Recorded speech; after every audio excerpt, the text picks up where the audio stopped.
Did you hear us? We said, yeah, we need you, put you in. I said, okay, great. Is anyone not ready? Oh, yeah, I changed times. All right. This meeting will now come to order. This is the September 27th, 2011 meeting of the Town of Fairfield Town Plan and Zoning Commission. Calling the meeting to order. The first item on the agenda, under Bills and Communications in executive session, are the meeting minutes of September 13th, 2011. Is there a motion? Thank you. Commissioner Wagner has moved for approval. Is there a second? Commissioner Barrett has seconded. Are there any additions, deletions, or corrections to the minutes? Hearing none, all in favor of the minutes as presented signify by saying aye. Aye. Opposed? Abstentions? Abstention. Commissioner Jacobs abstained. Commissioner Parker? Who's on tonight, anyway? I'm sorry. Mark. Mark. You got everybody.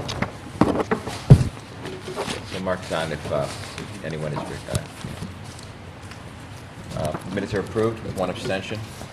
Next item, new applications for recommendation to public hearing. The first item is 1073 North Benson Road, a special exception application of Fairfield College Preparatory School for an addition to an existing building in a AA zone. I really don't have anything to add other than they're looking to do an addition down to the lower part of their building. Requires a public hearing. Thank you. Is there a motion on this? Motion to move to public hearing. Commissioner Jacobs has moved that this be referred to public hearing. Is there a second? Thank you. Commissioner Wagner has seconded. Any discussion? Hearing none, all in favor of moving 1073 North Benson Road to public hearing signify by saying aye. Aye. Opposed? Abstentions? Item is unanimously moved to public hearing. Next item, 4185 Blackrock Turnpike, a zone change application of New Way Associates LLC to establish a neighborhood design business district on land presently zoned residence AA zone. This item, Mr. Chairman, along with items C and D, are all related to the plant factory property at 4185 Blackrock Turnpike. There are three elements to this application. The first is zone change of a portion of the property from residence AA to neighborhood design business district. The second is a zone regulation amendment, section 12.10.3.2 regarding setback for off-street parking. And the third is a special permit application for proposed two conjoined medical office buildings. This was scheduled for a hearing earlier this year in August and July. And the applicant withdrew that application at that time and resubmitted it. So that is my combined explanation for items B, C, and D. Thank you. Is there any interest on the commission to move to consider B, C, and D together as one? So moved. Commissioner Wagner is so moved. Is there a second? I'll second. Commissioner Barrett has seconded. Any discussion on considering these all as one? Hearing none, first we'll take a vote on considering them all as one, and then we will vote on them on the merits. So all in favor of considering items 2, B, C, and D as one signify by saying aye. Aye. Opposed? Abstentions? We're now going to consider 2, B, C, and D together, all related to 4185 Blackrock Turnpike, a zone change application, a zone regulation amendment, and a special permit application. Is there a motion? I'll move it to public hearing. Thank you. Commissioner Barrett has moved to public hearing. Is there a second? I'll second. Thank you. Commissioner Studer has seconded. Any discussion?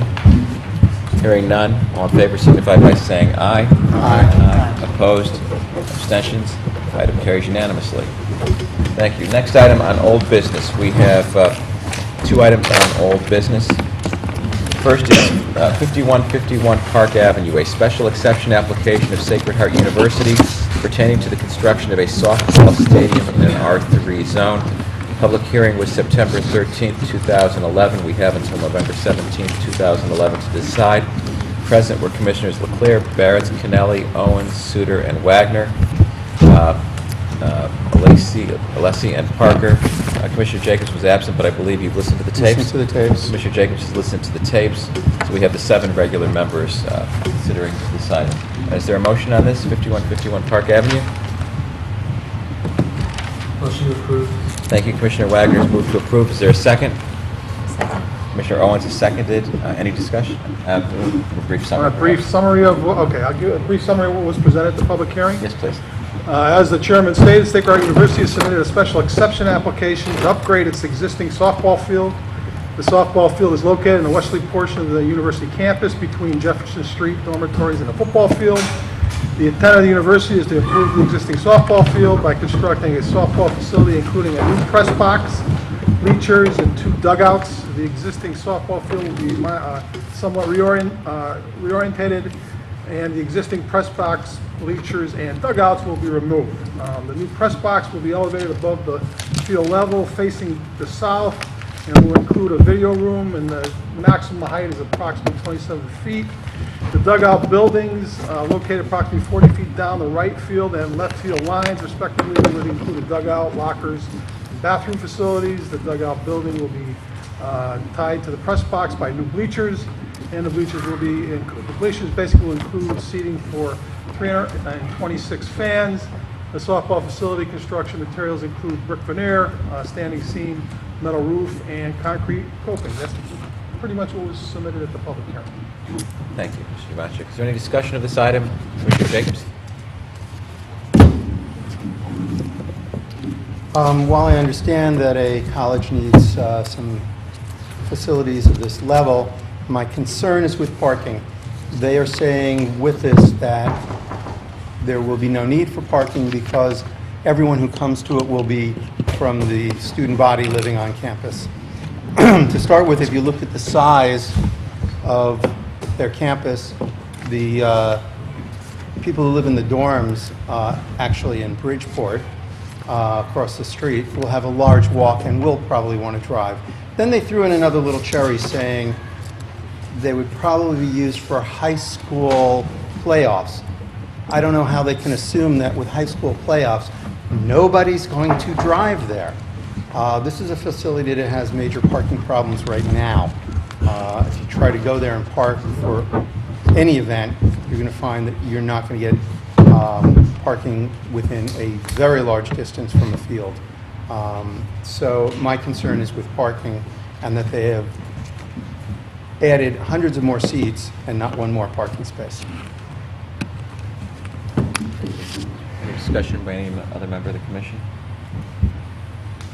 I would disagree a little on parking with Commissioner Jacobs. I spent a bit of time up there. My daughter used to be a softball player until she gave it up to pursue a different sport. And over the 2 or 3 years ago, we spent a lot of time at Sacred Heart with her summer travel softball league. And albeit it was summer when the university was not fully in session, attended a number of games up there.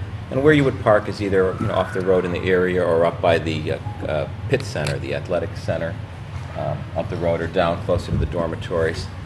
And I'm not sure if this is necessarily going to attract more people versus give them a better place to watch the game. We used to bring folding chairs a lot because of the condition of the bleachers, and parents would set up folding seats around the perimeter. So I'm not sure that just because you make it bigger in this case, more people will come to watch, whether it's college softball or a travel game. So I'm not that concerned about parking on the campus because I think the campus will be able to absorb it. Just my thoughts on that. Commissioner Wagner? I agree with the chairman. I just personal experience attending sporting events in this and other facilities. People generally set up chairs and blankets and things. The facility is less about providing additional seating than it is about upgrading the facilities with the dugouts, restrooms, and space for storage of equipment and the like.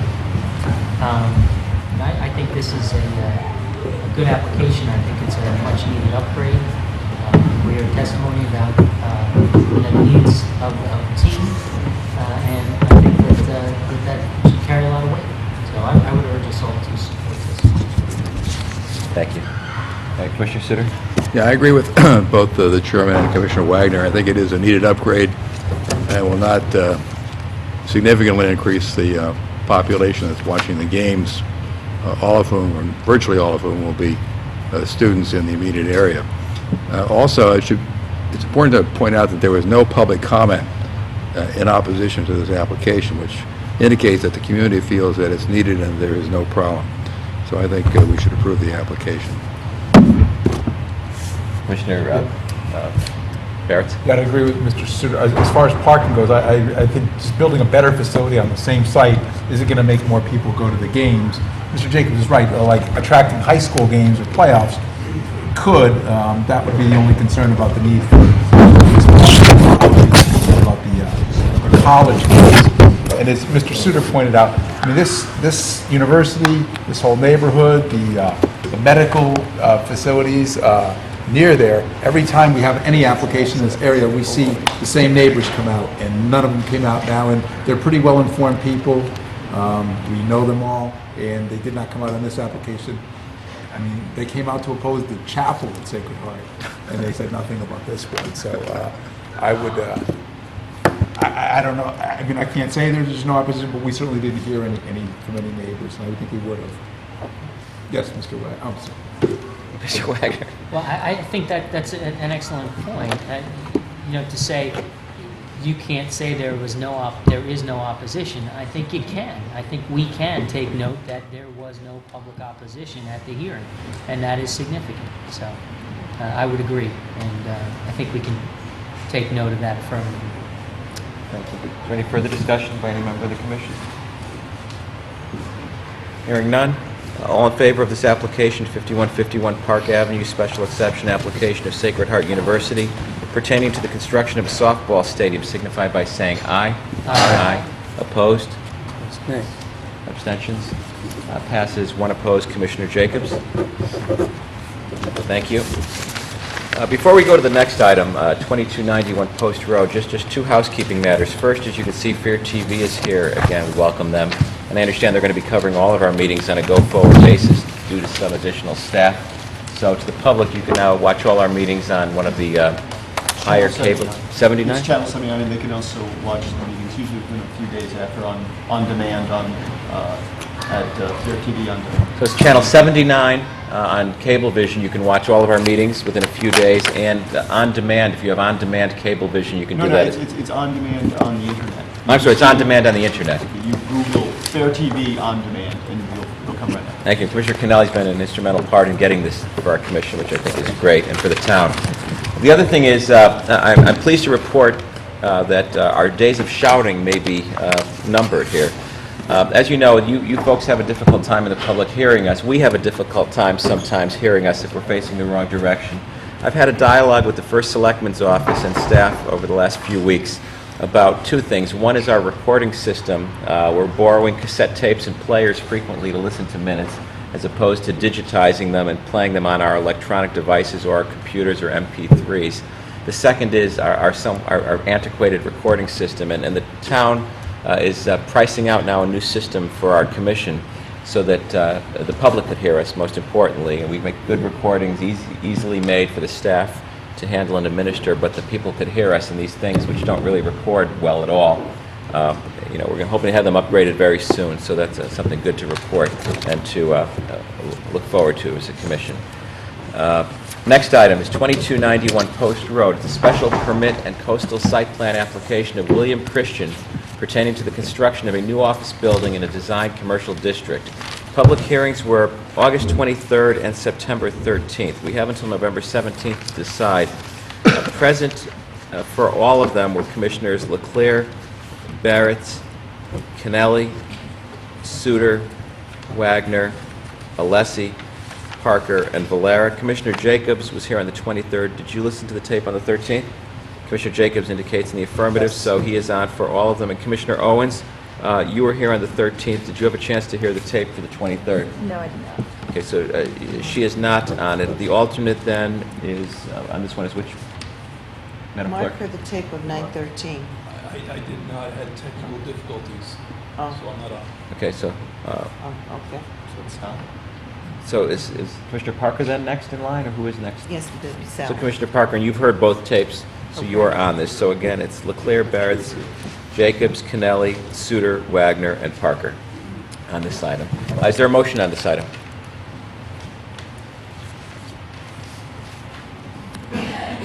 Motion Mr. Parker? to approve. Commissioner Parker's moved to approve. Is there a second?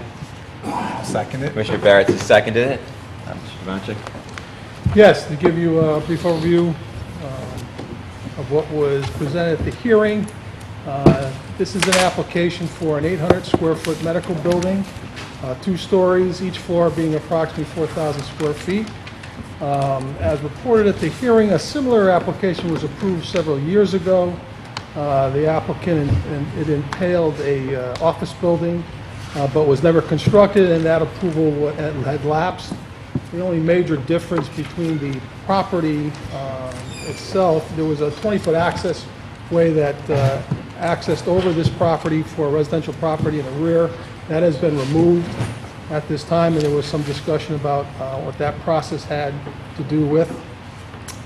Essentially, what we have here is again, an application for a medical office building which requires a number of parking spaces, 40, and these are located at the perimeter of the site, and 4 are on-grade spaces under the building.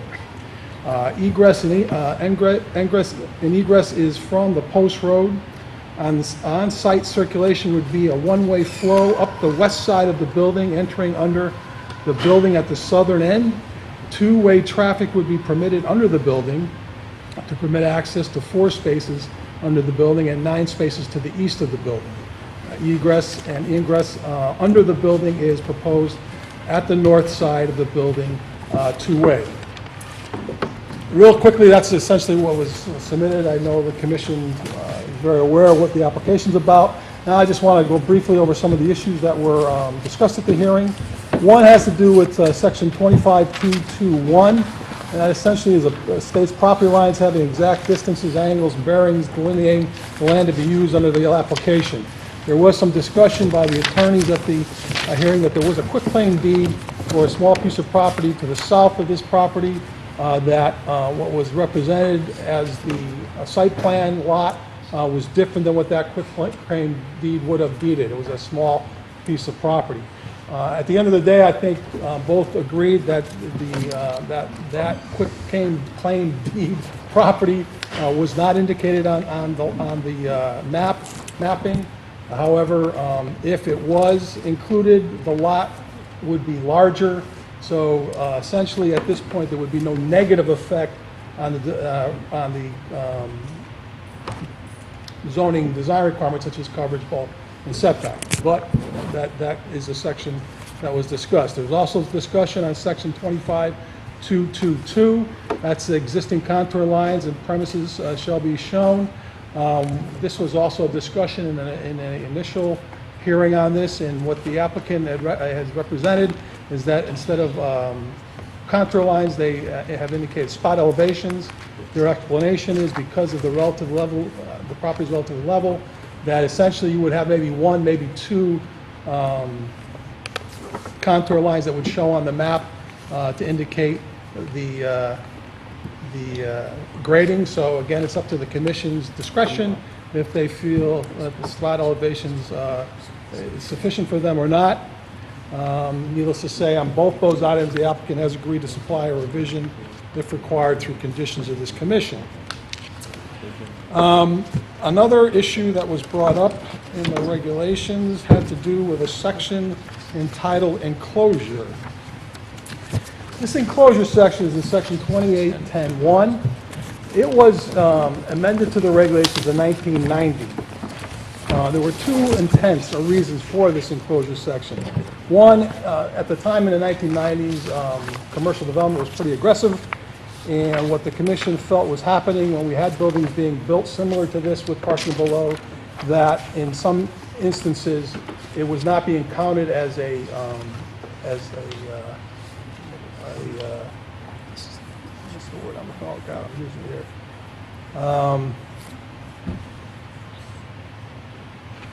As a story, because our regulations in this section basically has a maximum height of 40 feet or 4 stories. So in some instances, the commission wanted to assure that the building wouldn't be, in a sense, 5 stories if there was a parking garage below. So they included this enclosure section. In this instance, it's really not relevant because there's only 2 stories being proposed. The other reason, very simply, was to screen the parking that would be under the building. They did not want just the building on stilts. They wanted, if the parking was actually below the building, that it be screened. Again, this is an interpretation the commission must make, but basically the way the enclosure section reads, off-street parking and loading areas which extend 10 feet or more under all portion of the building or other structure shall be enclosed. As you know, there are 4 spaces that meet this criteria. Now, the enclosure definition for screening has always been related to our section 2576, which talks about there shall provide buffering consisting of fences, walls, embankments, landscaping, all to a height of 5 feet for screening purposes. If you look at the west elevation of this building, that would be the side that this commission would have to decide whether or not the architecture of that building is in fact meeting the enclosure section of our regulations. And if you look at it, there's basically brick walls and then 2 relatively large openings, and then with a small brick wall that runs under those openings. That brick wall is only 2.5 feet high. So at a minimum, I would say, based on past action and interpretation of this regulation, of this commission, if this commission felt that that area, other than that 2.5 foot high wall, met their this criteria, that at a minimum, that wall would have to be doubled in size. It would have to be raised to 5 feet. But again, that's an interpretation the commission needs to make on the enclosure part of this, and it would be the west elevation that would have to meet that requirement. All right. The other thing that was mentioned, I think that was pretty much it. Loading. There was talks about loading space criteria. As we all know in the regulations, in this particular zone, a loading space is not required as per our regulations. However, it was brought up at the meeting because there is a proviso in our loading space section that talks about a vertical clearing of 15 feet. To get under this building, I believe it was 10, I can't remember exactly specifically what it was, a little over 10 feet clearance they had. It was 10 feet 6, according to the record. Again, it was just... I'm sorry, 10 foot 8, and if you took the trim off, Right. it would be 12 foot 8. Right, okay. So again, I just wanted to mention that that was discussed. It was confirmed that in fact a loading space is not required for a medical office building, but there is a portion of that regulation that talks about a 15-foot clearance. Yeah, that pretty much, as far as my notes, cover the issues that were discussed. Needless to say, there was a traffic report submitted. There was some questioning about the access width out to the post road. It does meet, it was confirmed by our engineering department that the width does meet the criteria that's identified in our regulations. However, there was a lot of discussion about the circulation, internal circulation, albeit one way up the west side of the building. However, there is the 2-way access under the building and also 2-way access and entrance out the north side of the building, which had some discussion from this commission. And that pretty much was what was submitted at the public hearing, discussed at the public hearing.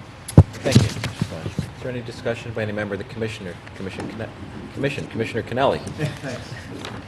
I'm not going to be supporting this application. You know, we can pick this apart about the low screen wall or questions related to the flow or to the space for the loading being 12 versus 15, but at the end of the day, it strikes me that this is yet another one of those 2577 cases where you are looking at section 25.7.7. They're asking for a special permit, and you have the harmony test. Does it harmonize with the neighborhood to accomplish a transition in character? About a week and a half ago, before I hurt my calf, I was jogging down in this area, and what's interesting is the office building that's kind of over the river does have a garage underneath. And the commercial buildings, the stores and whatnot, on the other side, basically to the east of this property, don't. Their storefronts are on the street. Now, I will tell you, as a pedestrian, the difference in how you feel between those two areas, and this is, I'm a healthy person running along, but the way you feel when you are on that street walk is completely different between the two. One is clearly a place for cars. The other is a place for pedestrians. They're going to walk into a store. They're going to, go through doors, things like that. So the design of this building with its garage underneath, I don't think, provides the kind of transition we'd like to see. We do know there's going to be a need for transition from residential to commercial in that area, but the transition ought to be one that integrates into the community around it, where there's a sidewalk there and all the rest. Beyond the fact that just, from a planning perspective, anyone will tell you today that putting these garages right on street level where people are walking in relatively, isolated areas, this is an area where people will walk in and out and stuff, isn't great because, you have this sense of isolation not just because of, you have an isolation for the pedestrian, not only when compared to the car on the street, but also just the fact that it's dead space. It's dead space where which is an invitation to crime. It's a dead space in terms of what it means in terms of just activity on the street, eyes on the street. Garages at street level are just bad planning, and communities across the country are moving away from them. So you have this building on top of another garage. Now, we heard in the summation of this project about how great it was that now we have these garages underneath so we wouldn't go up another story. To be honest with you, I'd rather have ground floor retail or an office I could walk or run by, and another story. Not that I'd want the other story, but you're not doing me any favors, I guess what I'm saying in this case. So when it comes down to it regarding the harmony test, I don't think this is a particularly, this garage the garage right there on the street, it's not a good transition, especially for this neighborhood. This neighborhood has to make a choice. And the folks who live there and own property there, be they developers or homeowners, do they want to be what's east of the river, or do they want to be what's west? And I think what's east is better. I think having shops and stores is better, and that's why we want to do that. The issues related to protecting property values, I don't, it's an empty lot right now. I don't think it's particularly killing the neighborhood, hurting it. It's not in terrible shape. But I'm not particularly sold that sticking one more building with a lot of cars trying to get in and out in what appears to be a fairly narrow space is going to particularly enhance the value of properties in the area. There was no testimony about it. I don't think it enhances the beauty of the community by having a garage there right on the street level. So I don't particularly think it meets that as well. And then the whole question of traffic congestion. We've all discussed this. There's no doubt that short of some sort of, I don't know what, if you were to drop, a skyscraper in Fairfield, it's very difficult to create one project that ever doesn't fail, that fails the test of what we are told statistically is undue traffic congestion. That is, that it somehow drives down the wait time at a stop sign from 5 seconds to 23. But what's clear is as everyone asked questions to look at this application, was that the traffic flow on the site is just terrible. It's just an invitation in bad weather with snow or anything. It's a disaster waiting to happen in terms of backups and difficulty of getting through the property. In the questioning before with the applicant, there was this discussion about how to engage, having how the community wanted a dialogue with the owner and all that. To me, it strikes me that that's what we really need to see happen here for there to be good planning in this area. It's a real problem because the cost of land is so expensive and the taxes that have to be paid are such that the folks who own the property want to get a reasonable return on their investment, and that's absolutely fair. But when you're jamming 2 pounds of bologna into the 1 pound bag, as they are here, by doing this, to me, you end up with a bad design. Now, I know that according to the books and everything else, they could jam more on the property. But the question is what they're already putting on there and what they describe as a conservative approach, is it particularly good for that neighborhood? And my answer is no. So on that broad basis, of harmony, I won't be supporting this. Thank you, Commissioner Cannelli. Is there any further discussion by any member of the commission? Commissioner Jacobs? Commissioner Barrett, or Commissioner Barrett? First. You can go ahead.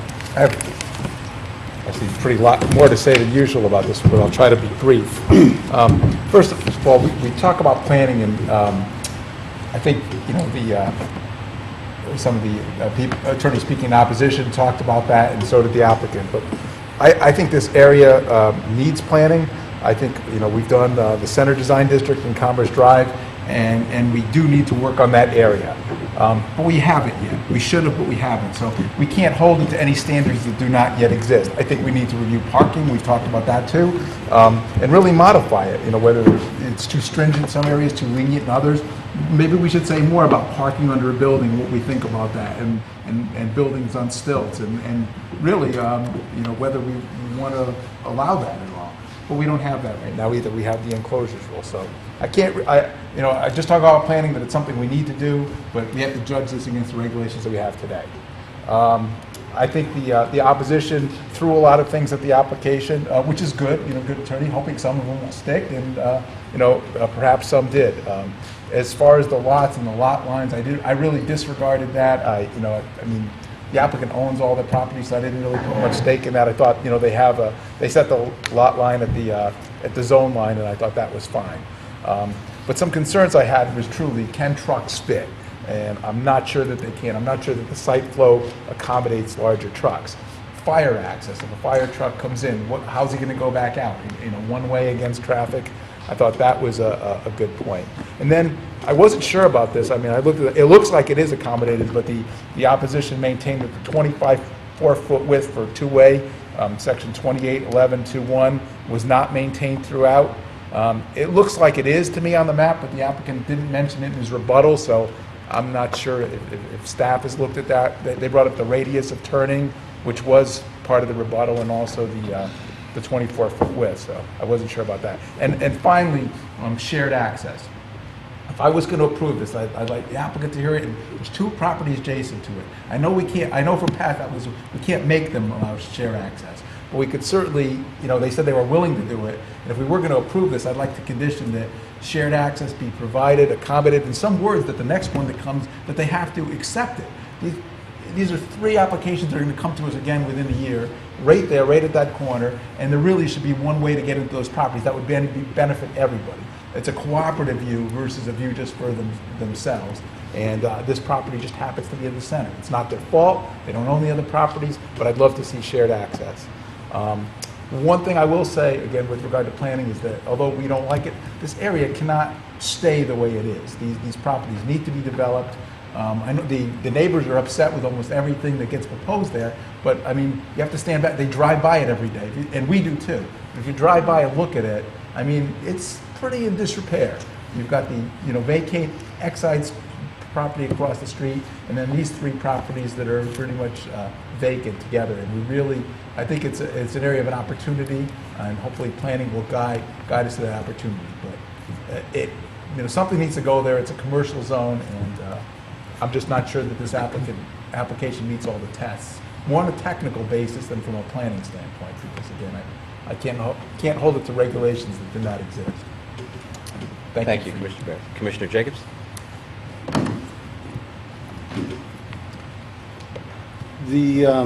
Mr. Green for the neighbors, in my opinion, came up with so many technical issues on this application that the technical flaws were obvious. I'm not going to go through them, and they possibly could be corrected in the next go-around if they come back.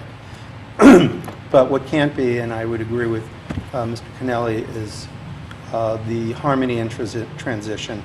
The attorney for the applicant at one point started to go, it harmonizes because look at the dealership and this disrepair and that building. And then he says, don't look at anything else, only look at this site. He can't have it both ways. And when we're looking at harmonizing with the neighborhood, we're also looking at it backing up to a residential neighborhood, not just a car dealership. I cannot support this application. When push comes to shove, it comes down to harmonizing and transition to a very nice residential neighborhood, and I don't think this building suits the piece of property that's there, and I don't think it harmonizes. Thank you, Commissioner Jacobs. Commissioner Wagner?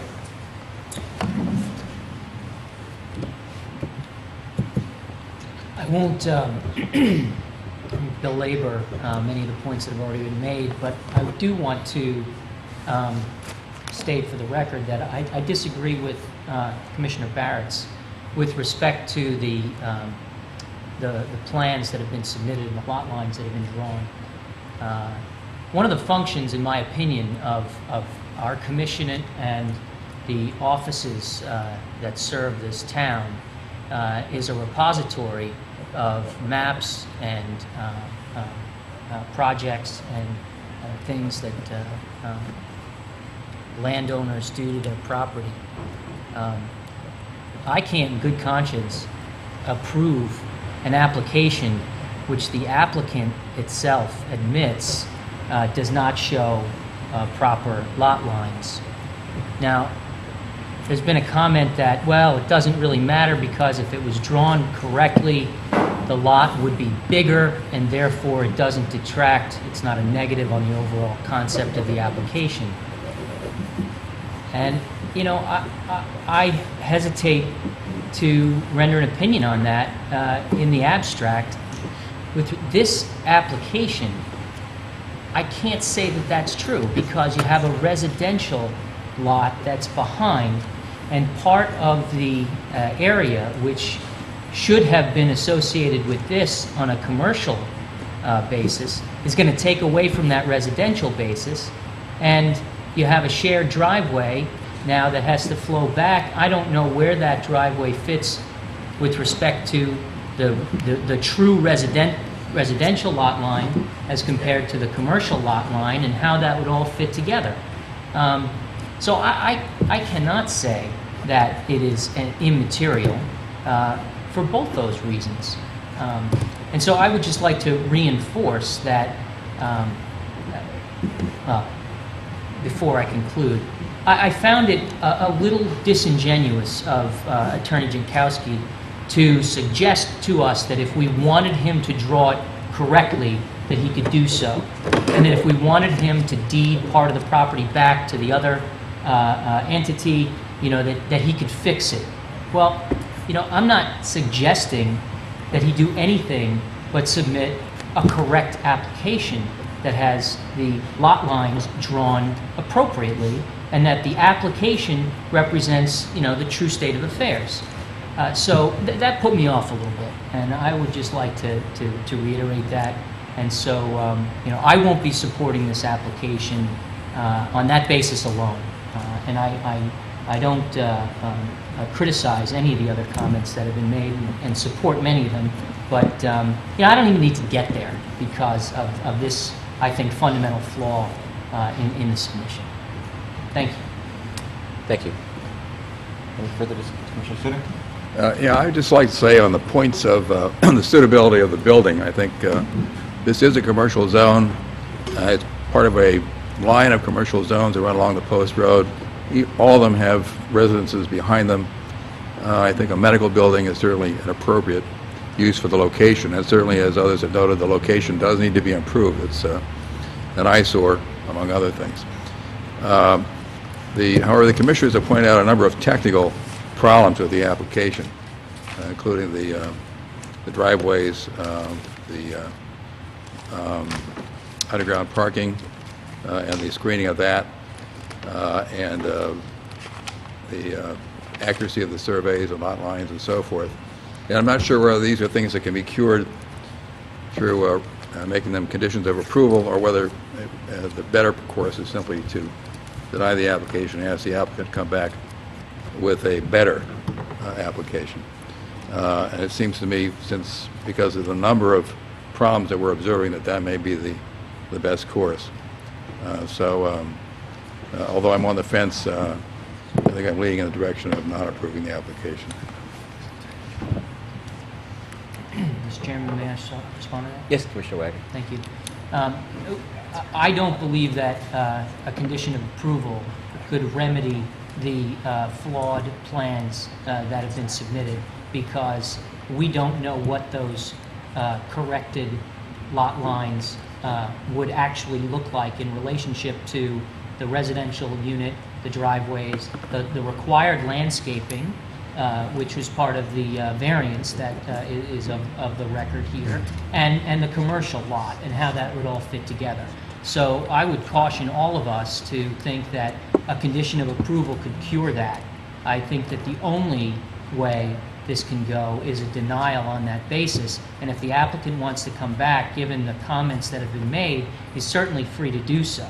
But I really think that our office needs to take a very steadfast approach to the fact that our records are accurate. We maintain a repository of applications that, if are approved, are built to spec, and we enforce those things. And, I would disagree with that. Thank you, Commissioner Barrett. I would say, Mr. Wagner, you completely sold me on the need for accurate lot lines, and I agree with that, as well as the other tech. I would point out, I mean, we heard this application once before. A different version of this application this year was denied for other reasons, really almost for one reason, which causes really not to regard the other things. Here, I think it's good to get the other things on the record that we find problematic or issues with this application or reasons for denial. So if it does come back to us, hopefully all these things are remediated. We took 2 nights on this time. I don't want to spend any more of this commission's time on this particular property until these types of issues are addressed. Well, the reason we spent 2 nights on this was because the first set of plans, when they came in, was all a mess anyway, and they had to redo it and resubmit it for a second time on this one application.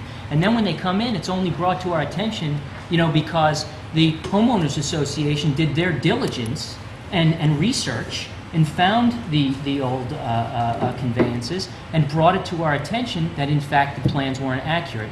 And Attorney Jankowski was very cavalier when approached with that, and conceded in his rebuttal that the plans were not correct, and then cavalierly suggested that he could fix it if we wanted him to. And I don't think that that's appropriate.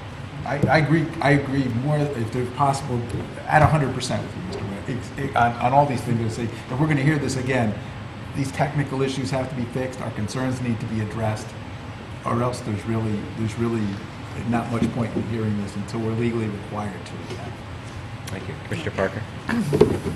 I agree with my colleagues on all of the points they're currently making, in addition to which I really do feel the building does not harmonize with what the expectations of the neighborhood, and I think our own expectations at this point. However, I do think it is important that we have a planning session and start talking about what we want in that area. Maybe we can do it, with a community involvement. Hope for the best. I can't support the application. Thank you. And just to conclude, on the planning, I wanted to start there. We've just finished, as you know, Commerce Drive, which was a huge undertaking, took a lot of time, and we have a great result, I think. This is next on top of my list is what we have to plan, and in about 5 weeks we'll be done with this election coming up in beginning of November. And hopefully many of the same commissioners will be here again, and we can take that experience from Commerce Drive and jump headfirst into this and get this plan done. We need to look at Fairfield from the Southport line to Mill Plain Road. I think that's the next area that will be developed. It's somewhat of a hodgepodge now, and I think if we do the same thing we did at Commerce Drive with the same approach, we can have a great result for the town, the neighborhood, and all those residential streets feeding into it. We can have something really to make us proud. So that's on my list, I think. Immediately following the election, we start this process and get it done ASAP with the community. And just briefly, I've got a lot of patience, and especially with this application, I think we've all shown a lot of patience as this has come along. And but this is the Fairfield Town Plan and Zoning Commission. This is not the Fairfield Architectural Commission. So I don't think we should be drawing walls in on a parking structure that are required and designing that. We are not the Structural Engineering Commission. We shouldn't be designing how to remove the 2-foot trim over the building so a truck could fit under the building. We're not the Civil Engineering Survey Commission, so we shouldn't be drawing in contour lines for this application. Imagine if, later tonight we'll have North Benson Road. Imagine if that had no contour lines and we were told you can connect the dots. What we would have on when we have a very sloped property on a street with a slope. And finally, we're not the Title Search Commission. And I don't think we should be go out there writing title, drawing lines, reviewing plot plans. We're the Zoning Commission. We have certain things to do, and I'm a strict constructionist when it comes to that. Our regs say you shall submit. You got to do it. If you want to, that's the rules of the game. If you want to play the game, if you want to ask our commission for something, you've got to follow our rules so we can make an intelligent and an informed decision. Otherwise, we're just wasting this commission's time, I think, and delaying other applications. So for those reasons alone, I don't even have to get into any further along those lines. So if there's any further comment or question for anyone? If not, all in favor of this application, 2291, Post Road Special Permit and Coastal Site Plan application of William Christian, pertaining to the construction of a new office building in a designed commercial district, signify by saying aye. Opposed? Nay. Abstained? Commission unanimously votes no, including Commissioner Kennelly.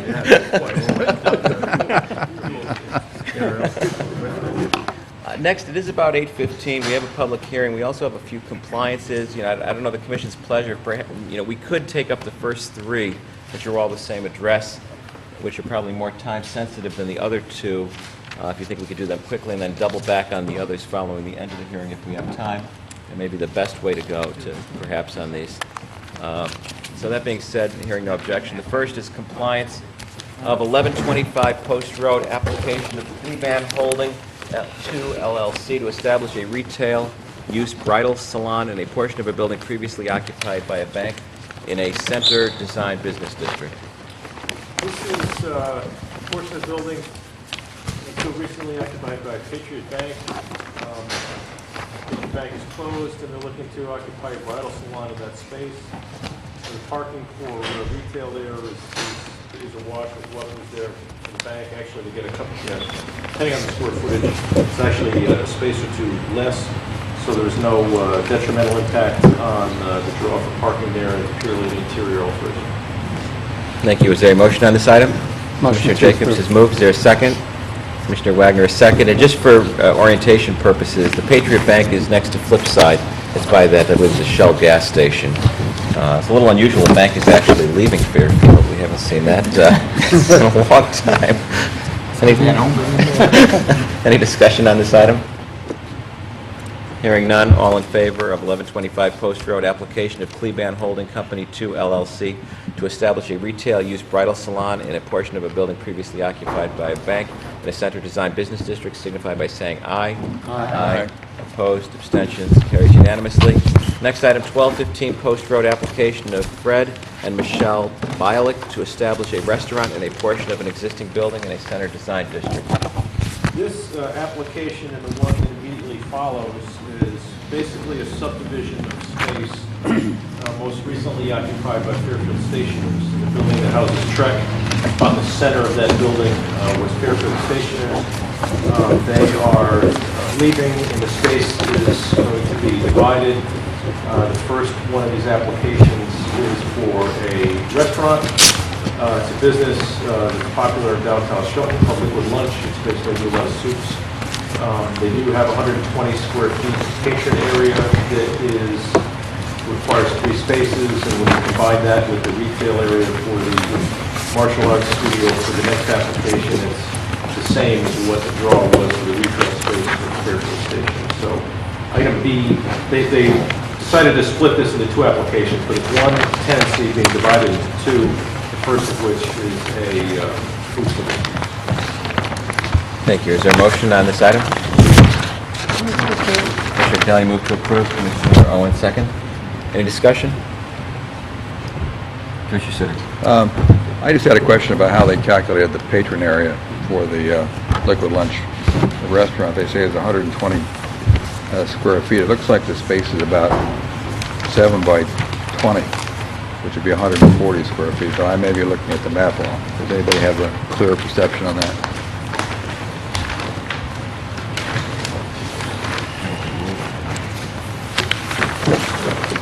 You want to mention scale this way?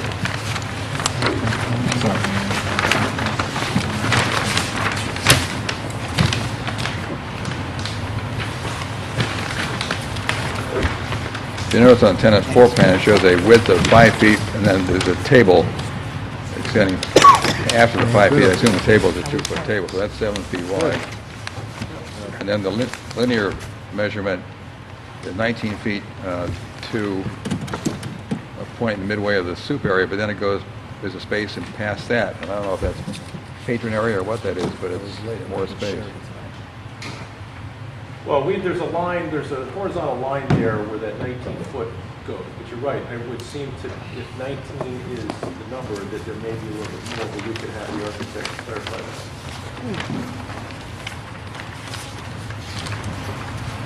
I mean, it just means one more parking space, and they seem to have that flexibility in the overall site plan, so but I just wanted to point it out. They do, but we can have them either recalculate it and account for it in the matrix, and we do have a space or two leeway, or simply limit the actual patron area to 120 square feet to the extent that this plan is more than that. Yeah, well, either way, I mean, it's up to the applicant, I would think.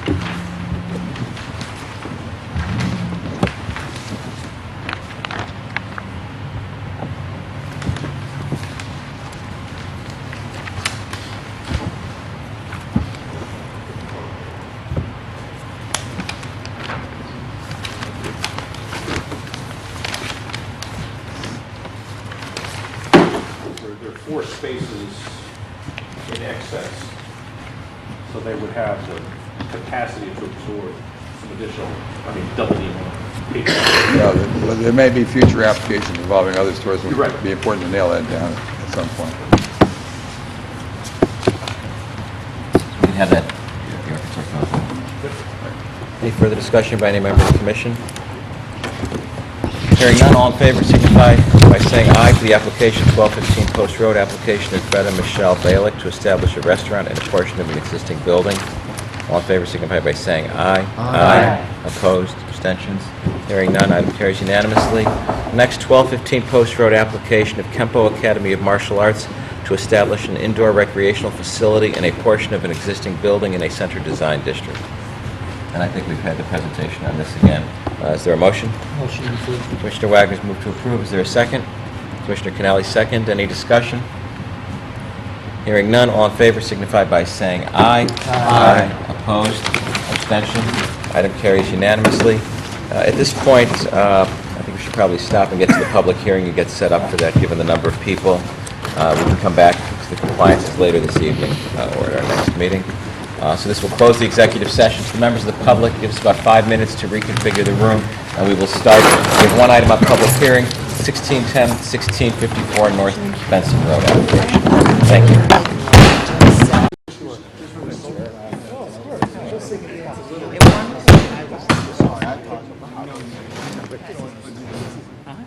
The meeting is back in order. Again, for the record, this is the Fairfield Town Plan and Zoning Commission, September 27th, 2011. We are beginning our public hearing portion of the meeting. We have one item on the agenda tonight for public hearing, 1610-1654 North Benson Road. It's a re-subdivision and special permit application of Mark Papini et al. For 7 lots in an A zone. For the public who is here, how we proceed this evening, the applicant gets to go first. They will call up any experts they deem necessary as part of their presentation. The commission will have an opportunity to ask them questions during their presentation. At the conclusion of the presentation, we turn to the public. Any member of the public may comment to us, may ask questions through the commission, which we can follow up with on your behalf if applicable to the applicant later on. Following public comment, the applicant will have an opportunity to summarize. Typically, this commission does not vote the same evening that it does hear the testimony in a public hearing. They allow us the time to go out and look at the site, do any further walkthroughs as we deem appropriate. With that being said, Attorney Miller. Mr. Chairman, members of the commission, members of the town plan and zoning staff. My name is James Miller. I'm an attorney with the law firm of Miller, Garrell, and Walsh. We have offices at 1700 Post Road in Fairfield. And I'm here representing Mark Papini, Brian Papini, and Carol Ann Papini, who own the 3 properties known as 1610 North Benson Road, 1638 North Benson Road, and 1654 North Benson Road. This is a site of slightly more than 2 acres in total, and the applicant has filed with you a re-subdivision application to remove one of the existing 3 homes, put in a cul-de-sac running easterly off of North Benson Road, and build 5 new homes for a total of 7 homes on the site. In addition to that application, there's a special permit application under Section 24 because of the excavation and fill that will occur to create the houses. As many of you will recall, we were here 4 months ago with this application. And we presented to you what my clients and professionals we worked with felt was an application that was compliant with your subdivision and zoning regulations. There was a great deal of comment from the public expressing concerns that there were things that our application presented that were potential difficulties for them as abutting or adjacent neighbors. And at an executive session 6 or 8 weeks later, we heard comments from members of this commission expressing some concerns as well. We have spent the time since those 2 occasions to do a number of things. We've gone back and reevaluated the site.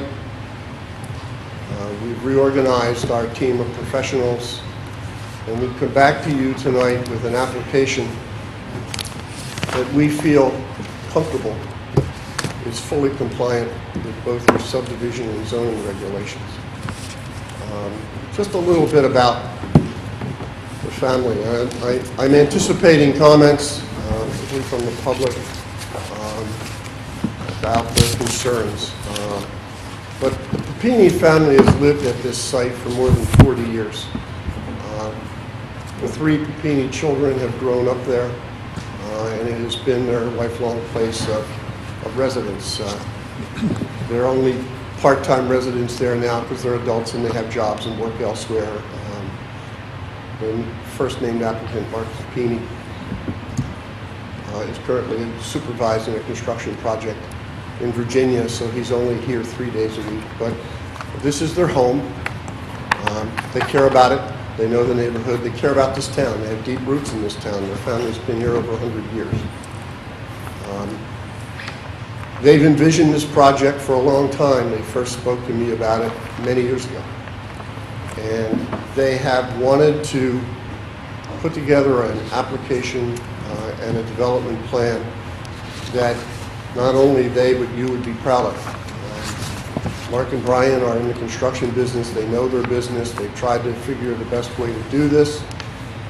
And we are coming forward with a plan that I think when you finish hearing our presentation, you'll understand we spent a great deal of time looking at this site and trying to address the concerns that were brought forth 4 months ago.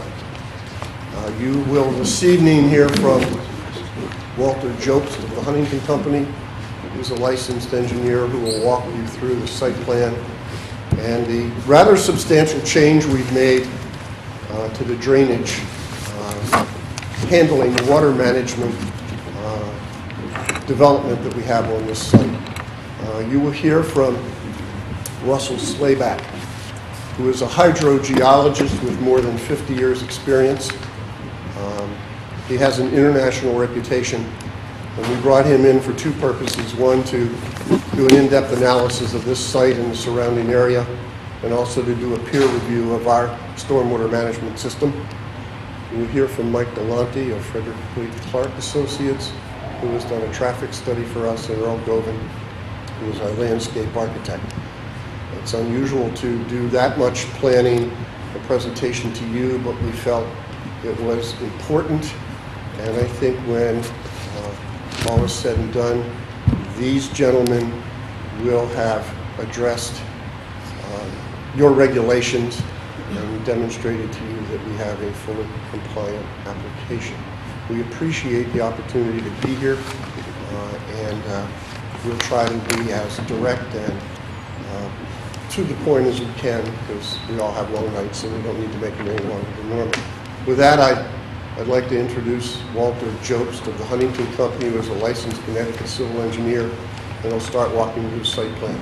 I should say for you that the Papinis are here with me, and in addition to the professionals that are here and myself, we really need a question that none of us can answer. Hopefully they can help us. Mr. Jobst. Good evening. For the record, my name is Walter Jobst. I'm a licensed professional engineer and land surveyor in the state of Connecticut. I'm employed by the Huntington Company, which has offices here in Fairfield. If you will remember from the last time, we have 3 existing lots. Mr. Jobs, before we go, could you reorientate so the Sure. commissioners could all see that without having to... Maybe even, yeah. Could you folks all see okay? Thank you. We have 3 existing lots that run from west to east off of North Benson Road. These lots are oversized for the underlying zone, which is an A zone. Actually, if you hold on one second, are you able to get that on for the... We're just going to pause for a second. We're new at televising these. I want to make sure we get them. And you can get that on the camera? You're good now? All right. Thank you, Mr. Jobst. Tough being on TV. I would have put makeup on had I done Gee. It wouldn't have done any good, right?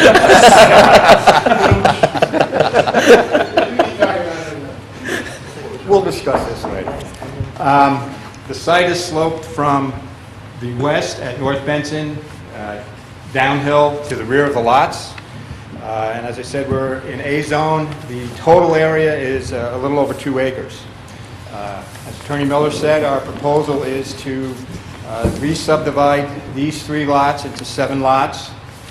We will keep the 2 existing houses on the northerly lots, create 5 additional lots, and build them. To access those lots, we will construct a road that will end in a cul-de-sac. As part of our proposal, we've designed a state-of-the-art stormwater management system, which we've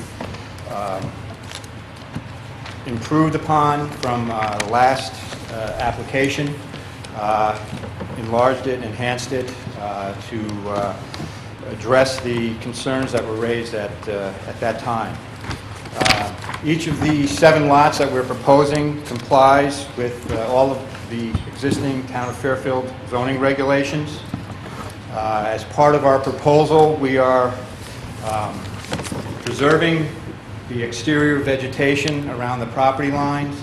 We will, of necessity, lose some of the vegetation and some of the trees in the interior of the parcel due to construction of the road and the houses, but we've sited the houses and driveways to preserve as much of the existing trees and vegetations as we can. As, again, part of the proposal, we have kept to a minimum the grade changes on the site.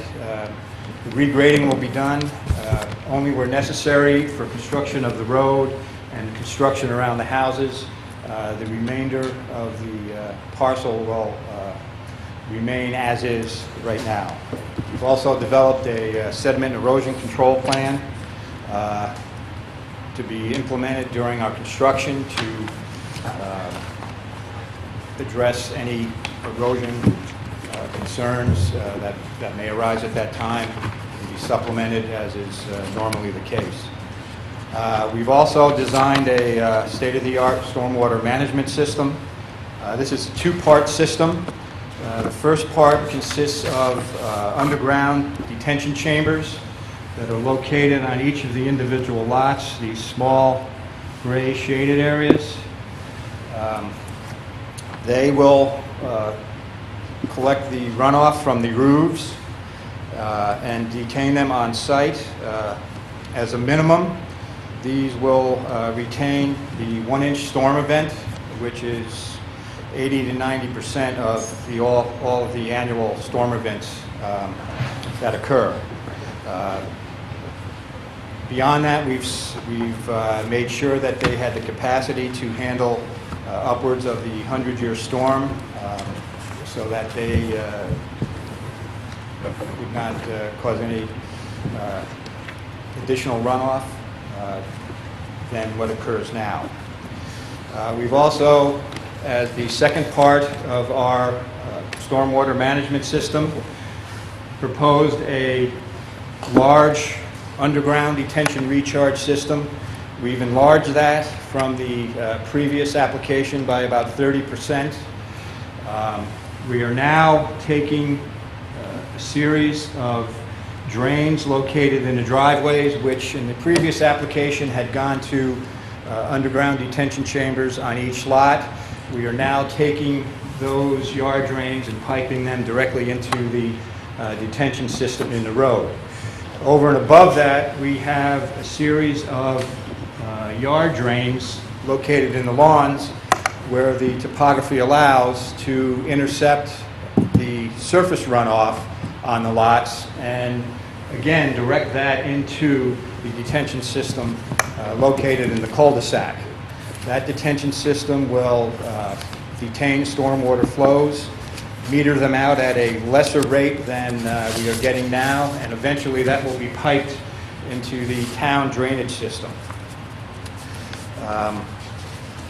Of our 2 acres size of the parcel, approximately 1.5 acres or 71 to 73% of the total area will be intercepted by the road drainage, the drainage within the driveways or yard drains.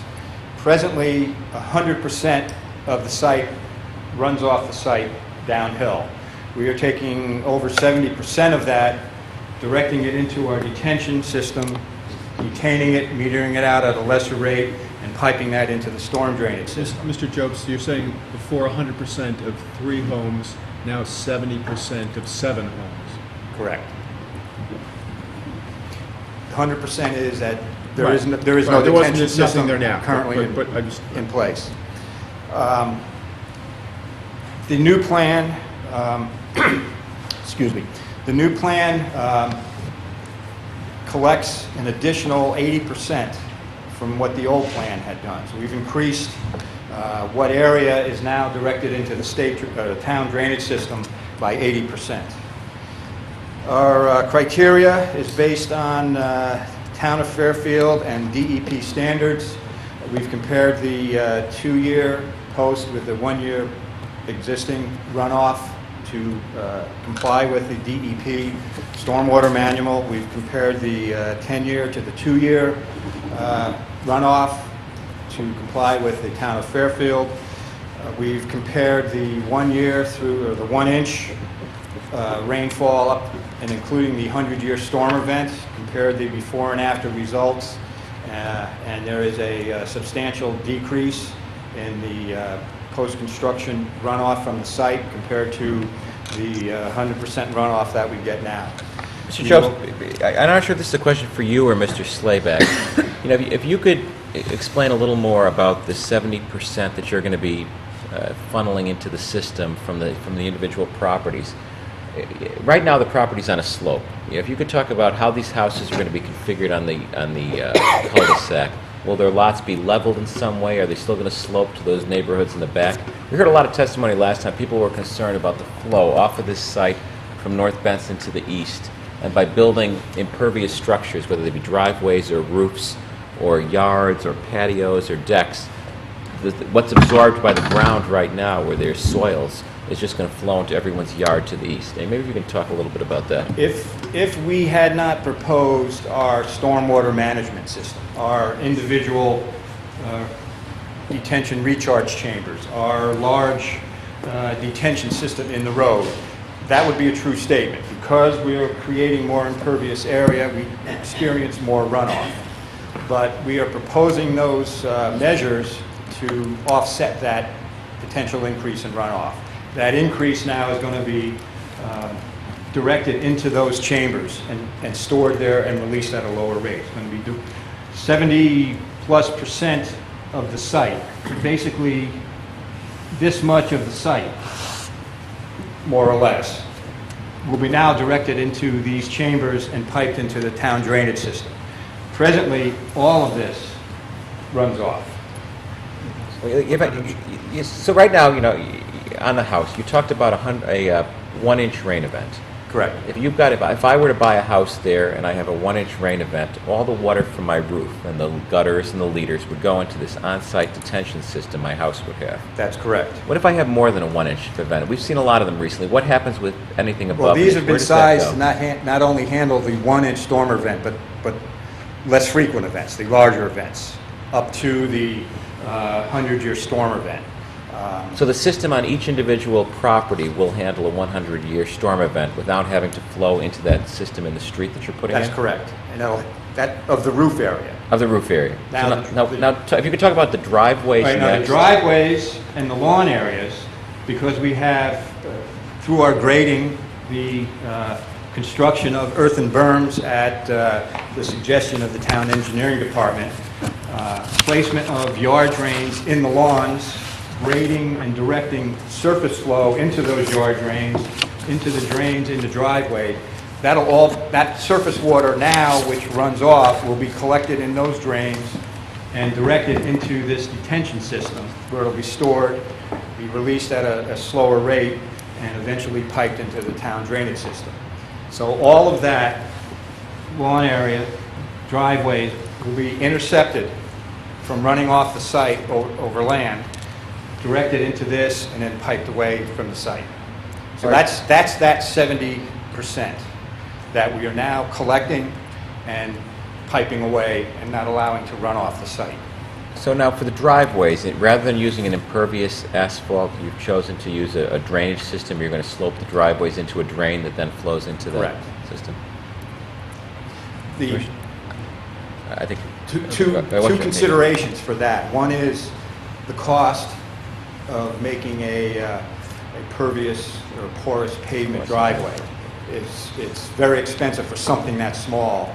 Second, to get the asphalt plants to start up for 100 yards of asphalt so you can pour, they're not going to do that. They're looking at something much larger to start their plants and run a batch of this stuff. So for those two reasons, we're sticking with an typical asphalt pavement, but we're grading it such that everything will drain into a catch basin, small catch basin, yard drain, and then direct it into the drainage system in our proposed road. Commissioner Kennelly? This system looks pretty high-tech. Is the 70% number you quote, is that just a constant, or is there going to be need for maintenance or anything like this over the years? Anything's going to does it need... degrade over time? I'm concerned maybe 15 years from now or 20 years from now, as opposed to day one, where no doubt it... Anything is going to need maintenance and looking after. I try to design these things so that it's at a minimum. Basically, you got to keep an eye on the catch basin, make sure it doesn't fill up with weeds and grass cuttings. Clean that out once every 6 months to a year, spring and fall. Then it should work fine. The way it's designed, it keeps the anything that would get into that system isolated so that you can get at it and clean it rather than clogging up the whole system. Same thing with the detention system in the road. We have catch basins that'll have siphon hoods and sumps. Those will collect sands and solids. It'll collect oils and whatnot. As a regular maintenance course, you probably have a vacuum truck come by and suck all of that out of there. We have an isolator row in the detention system. That's that first row of chambers that isolate the first flush to that chamber series alone, so that anything that's not caught by the catch basin will get caught by the isolator row. So if sediment or oils get beyond the catch basin, make its way to this system, the isolator row will provide a second means of cleaning and storing and access to easily get in there and get rid of it. These then, by the name of isolator row, are isolated from that, so there's no direct connect, so sand and whatnot can get in and clog up the whole system. So who's responsible for maintenance on the catch that's under the road? Well, this will be, I'm assuming, eventually become a town road, as most roads in subdivisions do, and it will be part of the town's maintenance. which if done on a regular basis, it's probably going to be no more than going around and cleaning out the catch basin to make sure that it doesn't get overcapacitized, and the detention system will remain relatively clean. If it does not, there are measures built into that system where you have easy access to that, where it's the sediment and sands and whatnot are isolated in that isolator row. You can get at them through a manhole and clean that out. Right, okay. But so anything that's not on the individual's properties is going to be town It's going to be town responsibility, as is typical.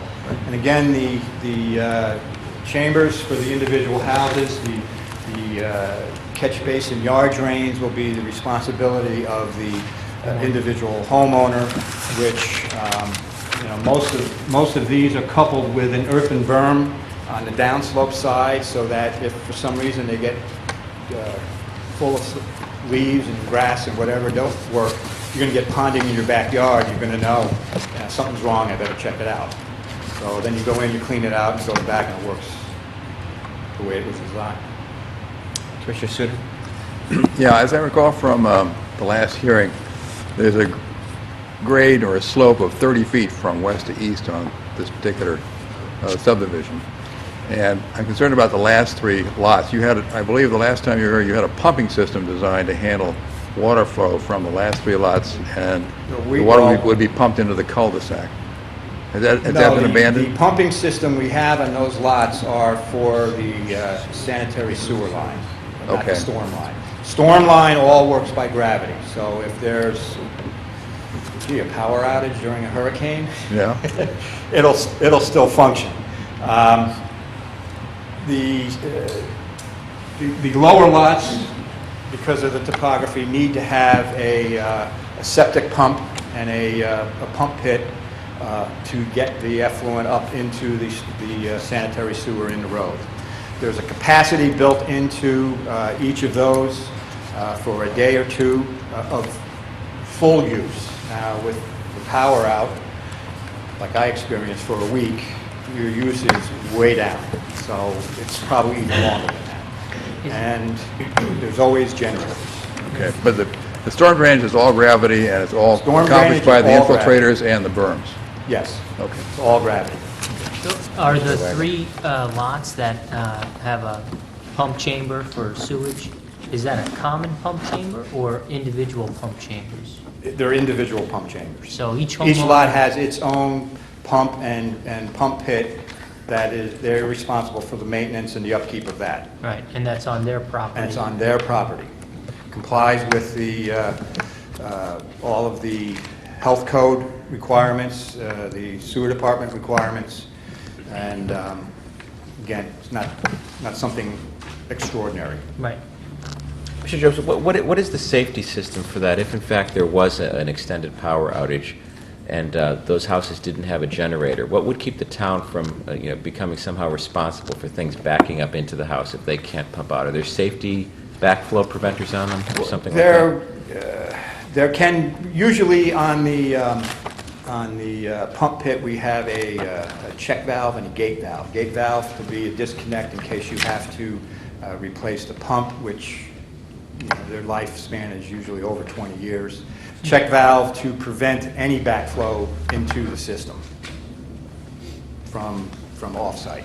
Are these unusual? I mean, do we have other properties in town with these type of sanitary pumps? Is that a common? All over the place. Yeah. I have a pump that goes up to a separate, leaching field on my property. So I'm familiar with pumps, and let me tell you, when that pump fails and needs to be replaced, pretty quick, yes. You need to get on that. That's true.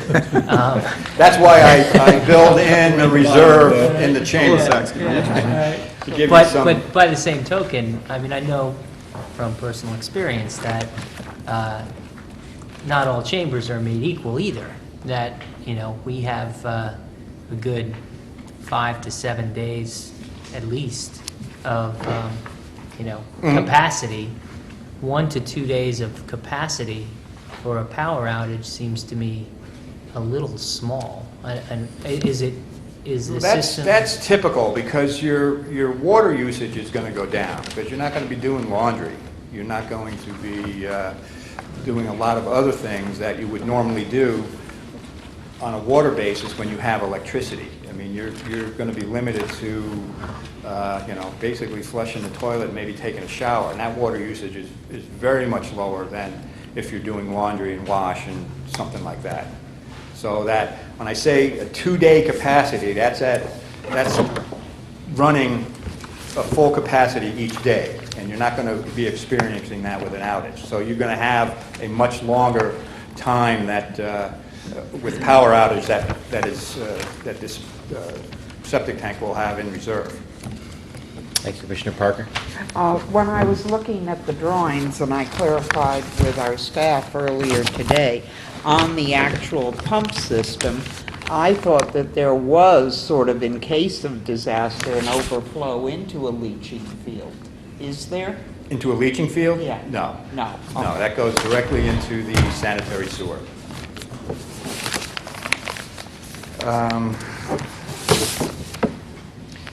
I think that pretty much covers everything, unless there's any more questions. Any more questions of Mr. Jobst? Thank you.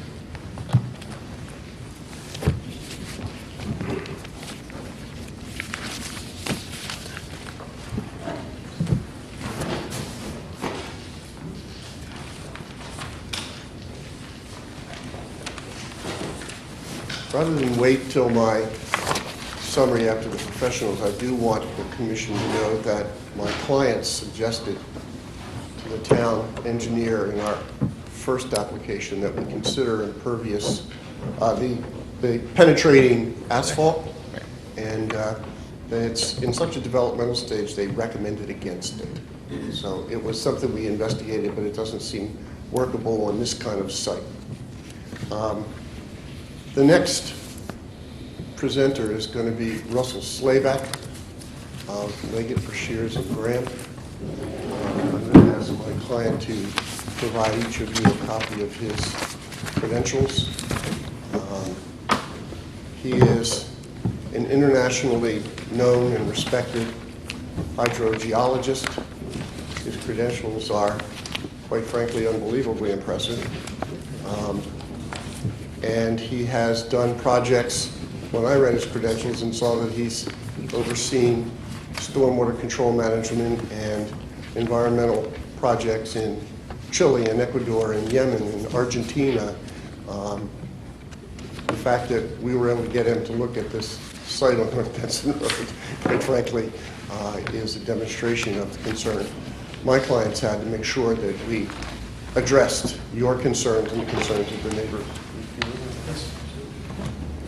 So Russ Slayback will be our next presenter.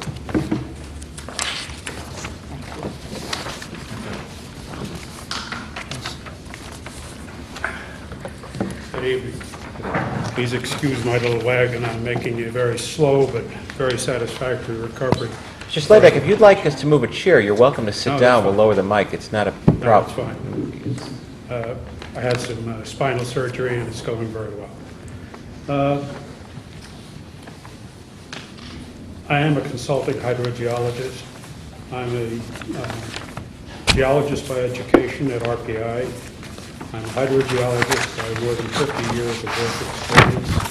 I'm a licensed professional geologist in several states that offer such licensure. Connecticut does not. I'm a certified professional geologist by the American Institute of Professional Geologists, and I served as national president of that organization in 1994. Hydrogeology involves study of groundwater and its relationship with surface water and other environmental aspects. And it's closely related with civil engineering, but is focused considerably more on underground flow. The hydrogeologic setting of this site, 1610 to 1654 North Benson Road, lies on the east flank of a glacial geologic feature known as a drumlin, an elongate hill of glacial till, an unsorted mixture of sand, gravel, silt, clay, and stones, deposited beneath thick glacial ice more than 10,000 years ago. It is a relatively low permeability material that rarely yields enough water for a household supply, but is generally suitable for septic system, leaching fields, or drainage and infiltration structures. And those soils are very common in Fairfield, and they do support satisfactory septic systems. One of the features that our firm brought to this project was that on August 14th, a very wet morning, by the way, one of our hydrogeologists observed the digging of 5 deep test pits, the same sort of test pits that are normally associated with projects that have septic systems. One was on each of the proposed new lots, and one was on the proposed cul-de-sac where the infiltration structure is proposed. The test pits were 9 to 10 feet deep. They confirmed that the soils were indeed glacial till. No ledge rock was found to those depths of 9 to 10 feet. No groundwater was found, and no soil modeling was found. Soil modeling is often an indicator of a seasonal high water table that may occur in wet years.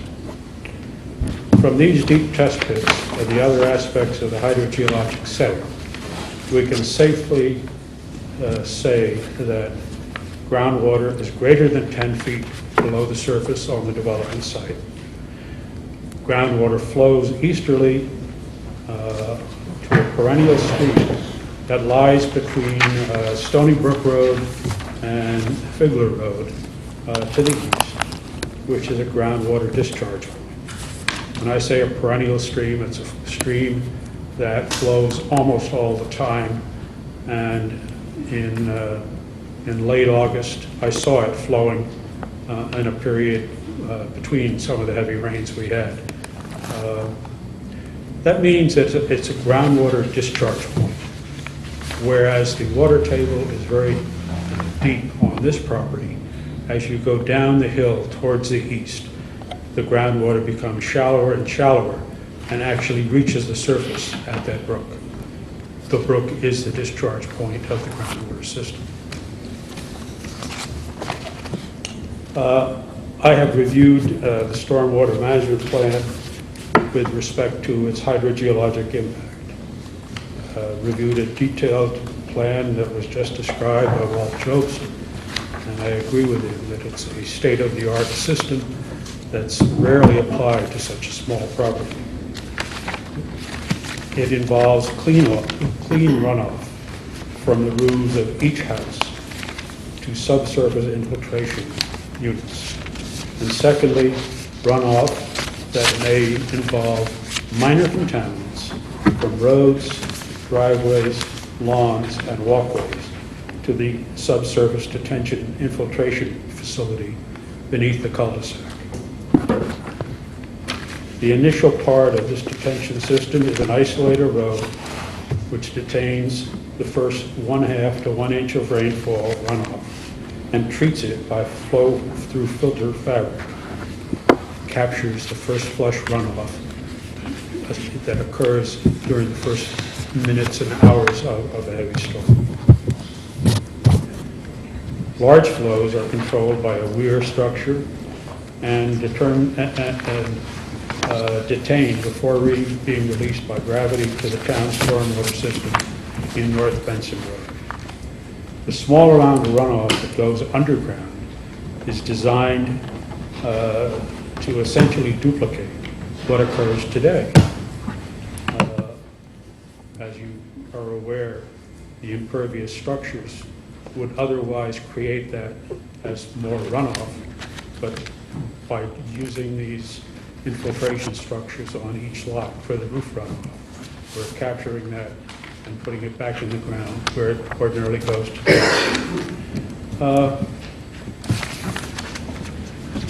This water that flows with the groundwater, which I've said is greater than 10 feet deep today, that water flows in the glacial till soils at about 2 to 6 inches a day. That's a typical flow rate for glacial till. What that means is that after a storm, 100 feet of downhill flow in the groundwater system takes about 200 days, way after the storm is long gone. So my conclusions are, first of all, the proposed stormwater system conforms to the treatment train approach recommended by the Connecticut Stormwater Treatment Manual. A high level of water treatment by filtration, by natural biodegradation of organic materials such as oil drippings, and by adsorption of metallic ions. The Connecticut Stormwater Treatment Manual is among the most stringent in the United States, and similar documents by environmental agencies, to my knowledge, are pretty much limited to the Atlantic coastal states, which are dealing with population density.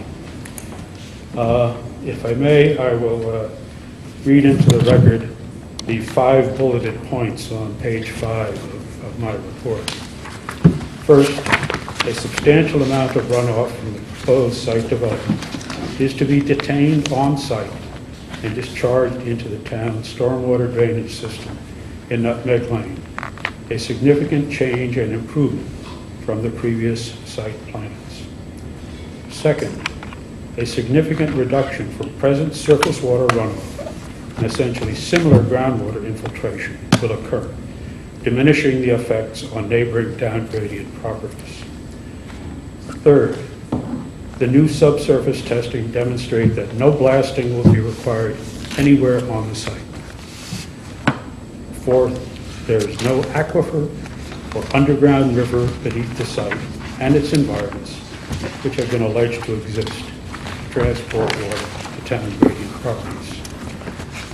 Fifth, downgradient properties that presently experience periodic wet basements or related problems will likely to continue to experience similar problems, but such problems will not be exacerbated by the proposed redevelopment of the site. I fully agree with Walt Jost that the stormwater management plan represents a state-of-the-art design, which is unusual for such a small property. I've reviewed many such plans, and it's usually in association with very large subdivisions or commercial industrial type development. I'd be happy to answer any questions you may have. Thank you. Are there any Mr. Chairman, questions? can you Mr. hold for seconds, Yeah, please? sure.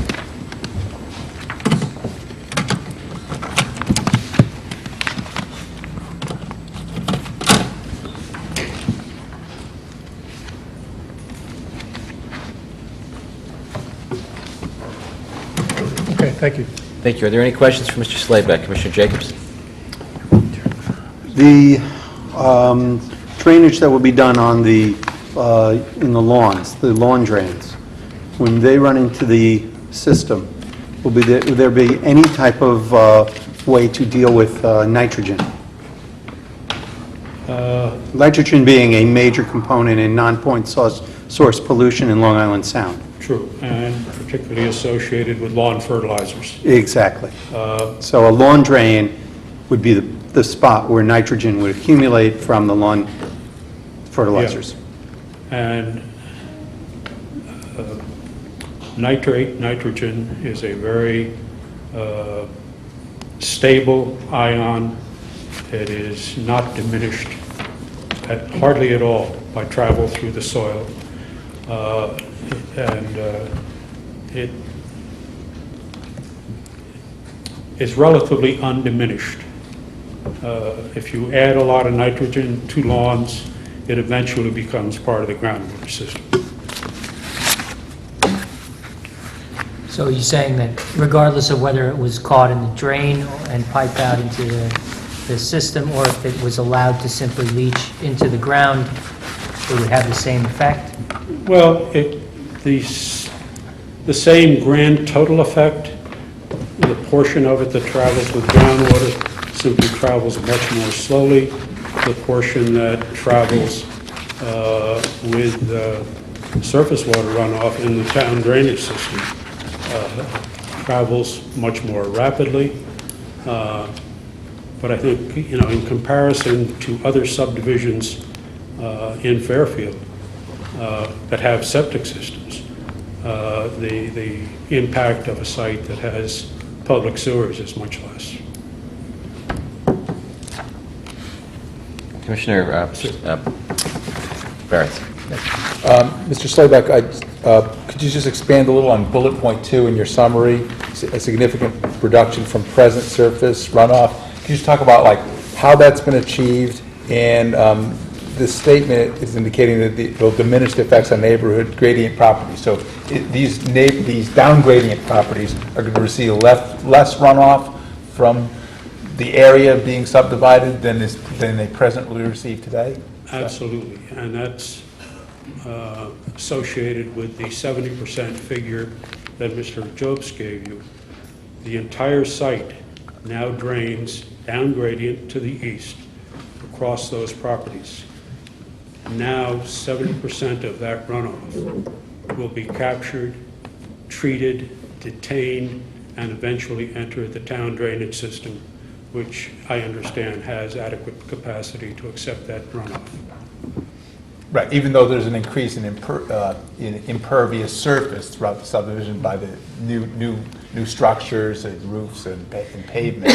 Right now, today, there's none of this exists. So overall, it's an improvement, and there'll be less runoff to the down gradient properties. That's absolutely correct, and the point of the large system under the cul-de-sac is to detain that water and release it slowly to the town.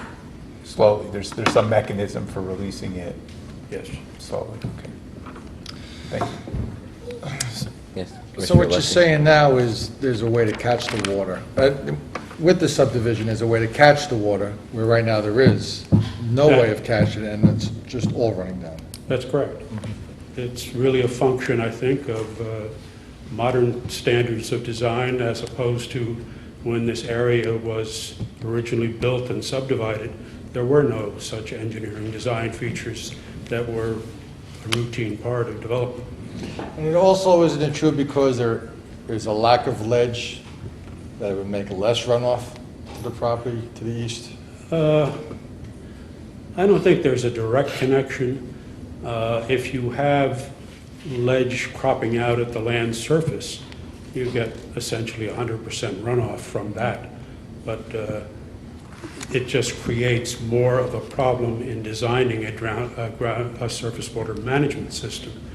But here we don't have that problem. Hey, Mr. Slayback, a lot of us live in older houses. My house was built 80 years ago, and I'm sure it was state-of-the-art when it was built and things worked great, but it got older over the years. And, we have a state-of-the-art system that you're talking about, and I get how this works, and I understand what you're doing to take the impervious surface, the roof, and how to put that in structures on the sites, and then how to take the water from the road and the driveways and put that into a different system. That may work this year and next year, but 20, 30, 40 years, we have to look ahead. How do we make sure the system is going to continue to work? What do we as a commission have to do other than just approve it and cross our fingers and hope these things continue to work? Are there safeguards we need to enforce or put in here to make sure that these things keep working over the years? I think Mr. Jobs largely addressed that in his responses to questions. Yes, there is a maintenance requirement for the main drainage system beneath the cul-de-sac. That will be a town road and require a sucker truck to clean it out. The lawn drains on each individual lot will basically be a problem for the homeowner. And when he sees puddling in his backyard, he knows it's time to get the leaves out. The systems themselves don't particularly clog up. The soil has the ability to accept this. And very much like septic systems, they behave very much like septic systems, except that they're handling largely clean water. There's no real clogging effect except for the solids that go into that isolator road.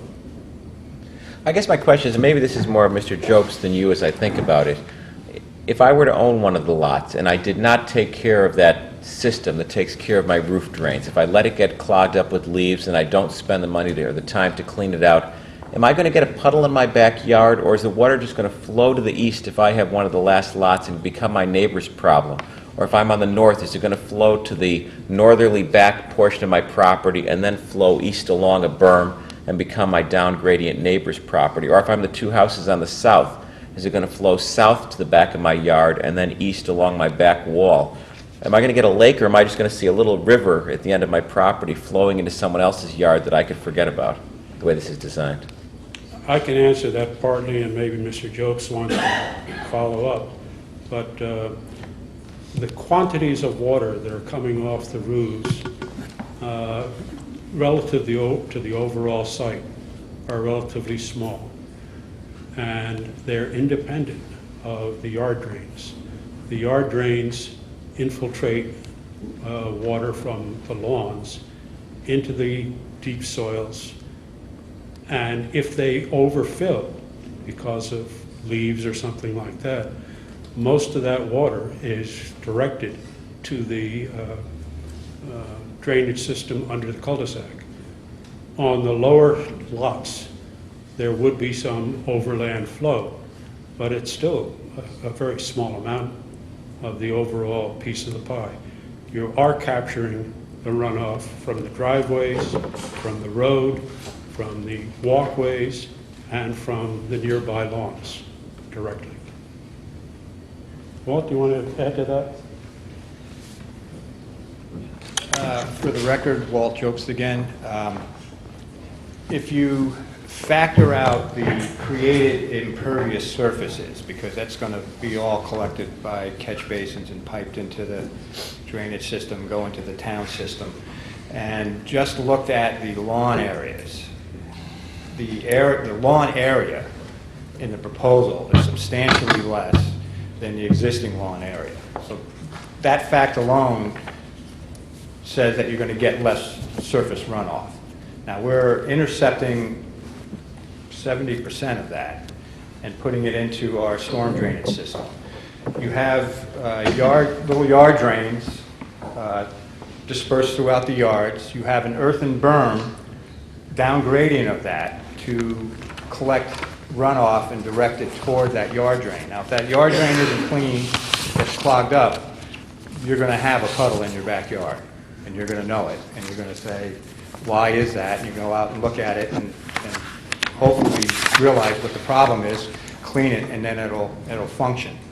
I mean, I've been designing things like this for the last 35 years. Not as sophisticated, because as technology has advanced, so has the design process and whatnot. But to my knowledge, the ones I've designed early in my career are still functioning the way they were designed, and there hasn't been any catastrophic failures.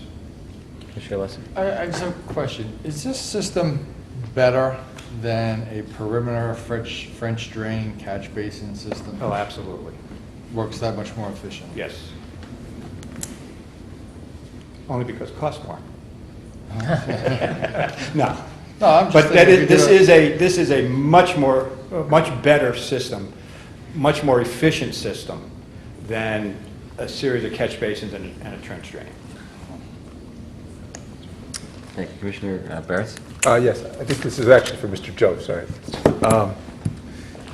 There were some comments from the town engineer regarding adding an earthen berm around the southerly and eastern property line of Lot 1. We received a letter from her today that said the current plan addresses those comments, but she's recommending that the height of the berms be increased from 12 inches to 18 inches. Is that doable? Certainly doable, absolutely. Okay. Absolutely.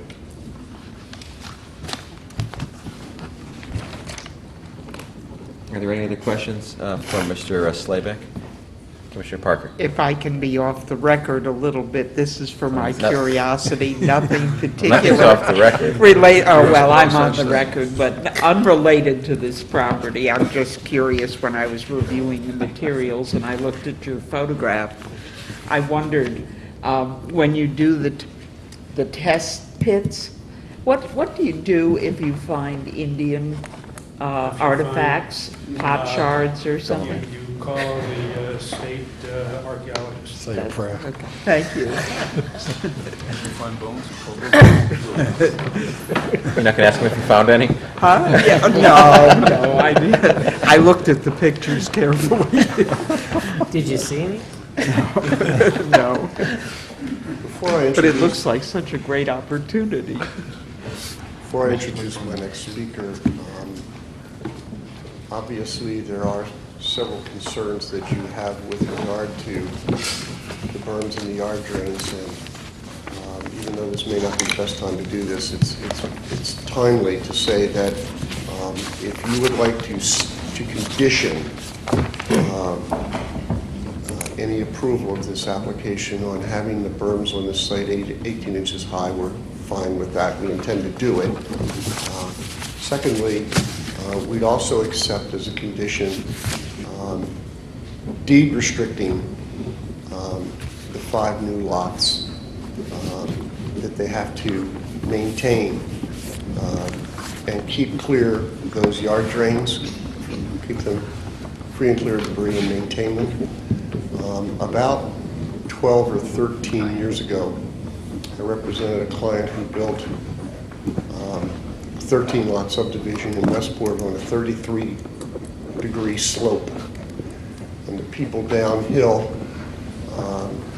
whenever there was a more than 1-inch storm, had water in their living rooms. And we put in a drainage system and a berm system not dissimilar to this, and deed restricted those lots, and in the last 13 years, not one of those downhill houses has had that problem again. So we're happy to have you condition us on those 2 things. Thank you.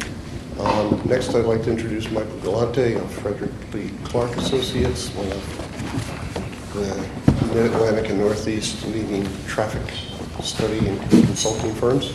Mr. Galante.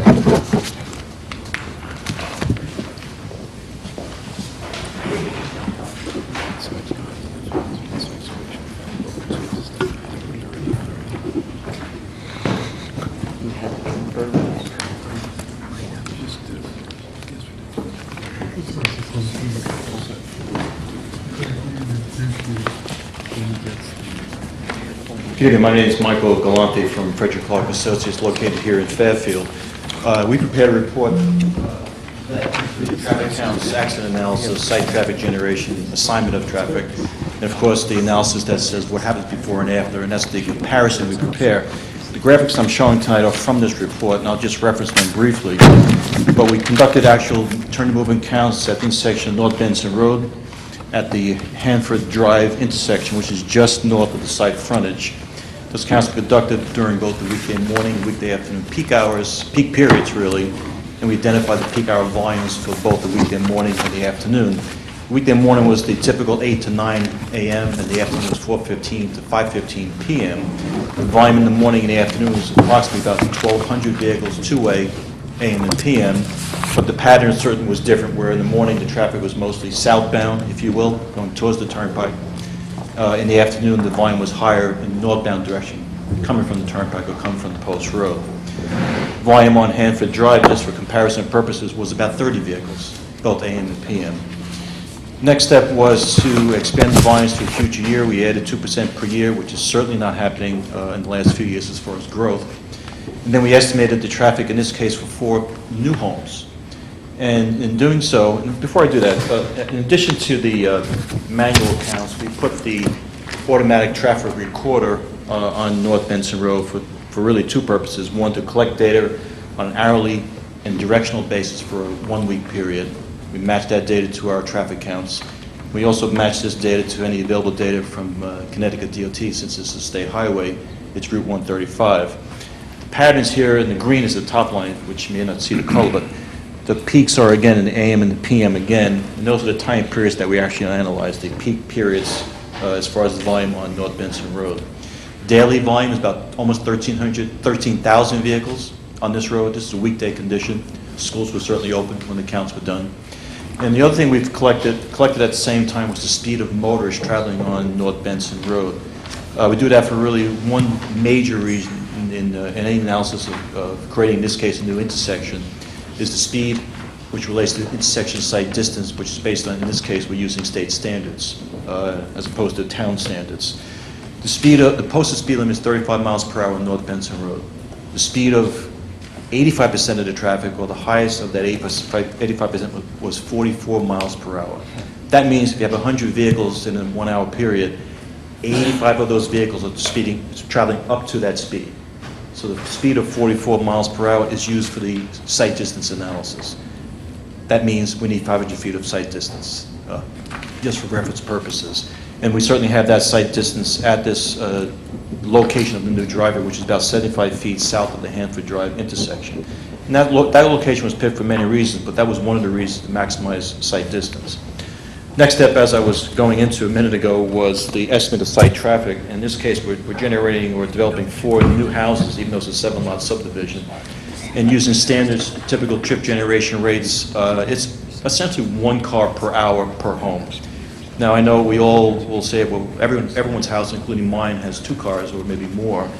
But in the purpose of analyses, we'll look at the traffic generated in a 1 hour period. That's the traffic we enter the roadway system. That doesn't mean the second car doesn't leave 70 minutes after the first car, for example, or outside that 1 hour peak. In distribution of the site traffic, we have 60% traveling southbound towards the Turnpike, the remaining 40% towards Blackrock Turnpike, meaning that's how we split the traffic for entering and exiting as far as directional. And then we do a next step, which is simply the analysis of what does it mean before and after. And this is a table you see me point many times. In this case, it's table 5. And it's very simply the intersection of North Benson Road at Hanford Drive, which is stop sign control. Essentially, with the adding of 4 vehicles in a 1 hour period, not all that traffic going through this one particular intersection, but the levels of service remain the same, which is level of service C for movements coming out of the side street, level of service A for the vehicles on the main street that might be turning left. It For the says new- C, Mr. Galani, it Yes, sir. says level of service C and D for existing movements side. Did I misread that? It says here, results of the Yes. analysis for the proposed Yep. new intersection from the subdivision to North Benson Road indicated will operate at level of service C and D. Yep, I didn't get there yet. Okay, sorry. That's I okay. apologize. That's okay. I was touching on the Hanford Drive intersection, which is the top part of that table. Gotcha, Level of sorry. service C, AM and PM. I got you. In a no build condition, in a level of service C, in a build condition, AM and PM. You're referring to the proposed new Right, right, I intersection, which is apologize. level of service C in the morning, level of service D in the afternoon. Today, of course, there is nothing to compare it to because it's simply a driveway to one house. And actually, that driveway will be actually connected to the new subdivision road. So we're eliminating driveways to North Benson, which I think is a plus in this case. Keep in mind that level of service D for the afternoon is related to 1 vehicle turning left, which is the worst-case scenario. So just for a reference of volume, we're talking about 1 vehicle coming out of that new subdivision road during the afternoon peak. Most of the traffic is going towards the homes in the afternoon, just to clarify the level of service D. In addition to that, we certainly looked at accident data. In this case, it's from the town. Police department, instead of the DOT, which is more up to date as far as years that data was available for. We covered 2008 through 2010. If we were using state data, believe it or not, it still only goes up to the end of 2008. Haven't caught up yet. And the data tells us that at the Hanford Drive intersection during the 3-year period, there were a total of 3 accidents. 3 accidents, 2 were rear-end collisions, and 1 was a turn movement. In other words, someone turning in or out of the side road itself. The section of North Benson Road from that intersection of Hanford Drive down to the Knollwood Drive, and I don't know the distance, but it's more than a few hundred feet. There were a total of 2 accidents during the same 3-year period. And that one, of course, was just limited to property damage, and the accident types were 1 rear end and 1 angle. So it's related to a turn movement at the driveway itself. This is table 2 from the report. This data, in quick summary, doesn't identify any concerns from an accident point of view, and you know we try to look at accidents and look at patterns and see if there's anything that we should be addressing. In this case, where you have up to 3 accidents in a 3-year period, or 1 accident per year at an intersection, with a volume of 1,200 vehicles per hour during the peaks, does not identify a traffic concern. Although we all would agree 1 accident is certainly important. So the traffic study looks at several things: traffic volumes today and in the future. We look at site traffic, the distribution of that site traffic, the impact of that traffic on the roads, and of course accidents. The results of the analysis tell us that we don't need any mitigation, in this case, for the additional 4 cars during the peak hour period. The new intersection, which, whether it's a town road or a private road or well, either one of those two, we recommend stop sign control, recommend providing and maintaining the appropriate site distance. In this case, we need a permit from the state, so we'll have to have that. That would have a stop bar on the street itself. We would recommend a center line, for example. And we eliminate the driveways coming out to North Benson from the existing home that's actually right about at the same location. Would not or would recommend a center line on the new street? I would not recommend. Would not? No. I mean, it's just no. I thought you, I want to make it clear. Yeah, the center line that's on North Benson at this location would actually be eliminated to create a new intersection. And that would be the recommendation. Site distance, maintaining it, stop sign control. Mr. Galante, if I could just follow up on something. You raised an interesting point that you seem to concede that you don't just take the posted speed limit on a street to determine sightline distances. And is that because this is a state road, or would you agree that would apply on any sightline we're measuring as a commission? We do it mostly for any road. Any road. Yep. And just to clarify, the 85th percentile you use, that number, is that saying that the 44 mile per hour in your example, 44 mile per hour is the fastest speed of the slowest 85 out of 100 cars? Is that one way to look at it, that you take 85% of the cars that go the slowest 85 out of 100 cars, and the highest speed of that slowest subgroup is 44? Is that how? Let's make it a little simpler. No, that's okay. If you have 100 vehicles, what this analysis is saying, which is this process that the state uses, or any civil or traffic engineer, out of the 85 cars, 85% of the 100 vehicles, the highest speed in those, then 85% is 44 miles per hour. So it's not saying that 85% of the traffic is driving at 44 miles per hour. Right. Someone's driving the posted speed limit. Someone might be driving less than the posted speed limit. But that group, that 85 cars in this example, is driving up to the speed of 44. What it does also mean is that the remaining 15 vehicles are driving over 44 miles per hour. But the state standards and what we use is we analyze, in this case, intersection site distance based on that 85th percentile speed of 44 miles per hour. If we were looking at stopping site distance, which is a different calculation, different height off the pavement, you use the posted speed limit. In this case, 35 miles per hour. And for example, a stopping site distance for 30, which I have it memorized, is 200 feet. So there's a very big difference in how you calculate it and what the results are. But we use intersection site distance for intersections. And when just for our reference, because we discuss this a lot, when you're calculating your 85th percentile, is that done on a 24-hour analysis period, or the entire, what period of time do you do that? In this case was 7 days, and let's assume there's 12,000 vehicles per day. 7 times 12 is 84,000 vehicles. That's where the sample comes from. So it's not just... It's not restricted to the busiest percentage of time or No, it's anything day like and that. night, middle of the night, 3 o'clock in the afternoon, so it's a variety of time periods and variety of traffic levels and conditions. It's the best sample you can get. We do a 1 week period. Thank You don't have to, but we do. Commissioner Canali? Yes. I was interested to read, and I apologize, I should have maybe dug down into the data deeper to see how you came to this. Maybe you could explain. How is it that the peak afternoon or eve in the weekday ends at 5:15? Is that correct? Yes. Because when I drive home from the Fairfield train station to my home, and I go on this sort of every 5 days a week. And most of the folks who commute and get out of that train station, are arriving after 5:15, and that traffic just flows from the station uptown. I've often tonight, I'm now when I'm on my way back to that intersection with Blackrock, Turnpike, and Stilson, I'm way down the way, and that's all from that kind of traffic making its way up from North Benson. Using the train as an example, there's a train, I noticed a train at about 7:10 p.m., for example. Right. And you see it on Mill Plain Road. That's a peak that lasts, let's say, 10 minutes. Right. The volume that we're using back onto North Benson, we count in 15-minute increments, both manually and with the machine. So we know the volume for every 15 minutes for 24 hours in the day. And the highest volume is actually from 4:15 to 5:15 on that particular You're section saying of road. regularly spaced volume? Yeah.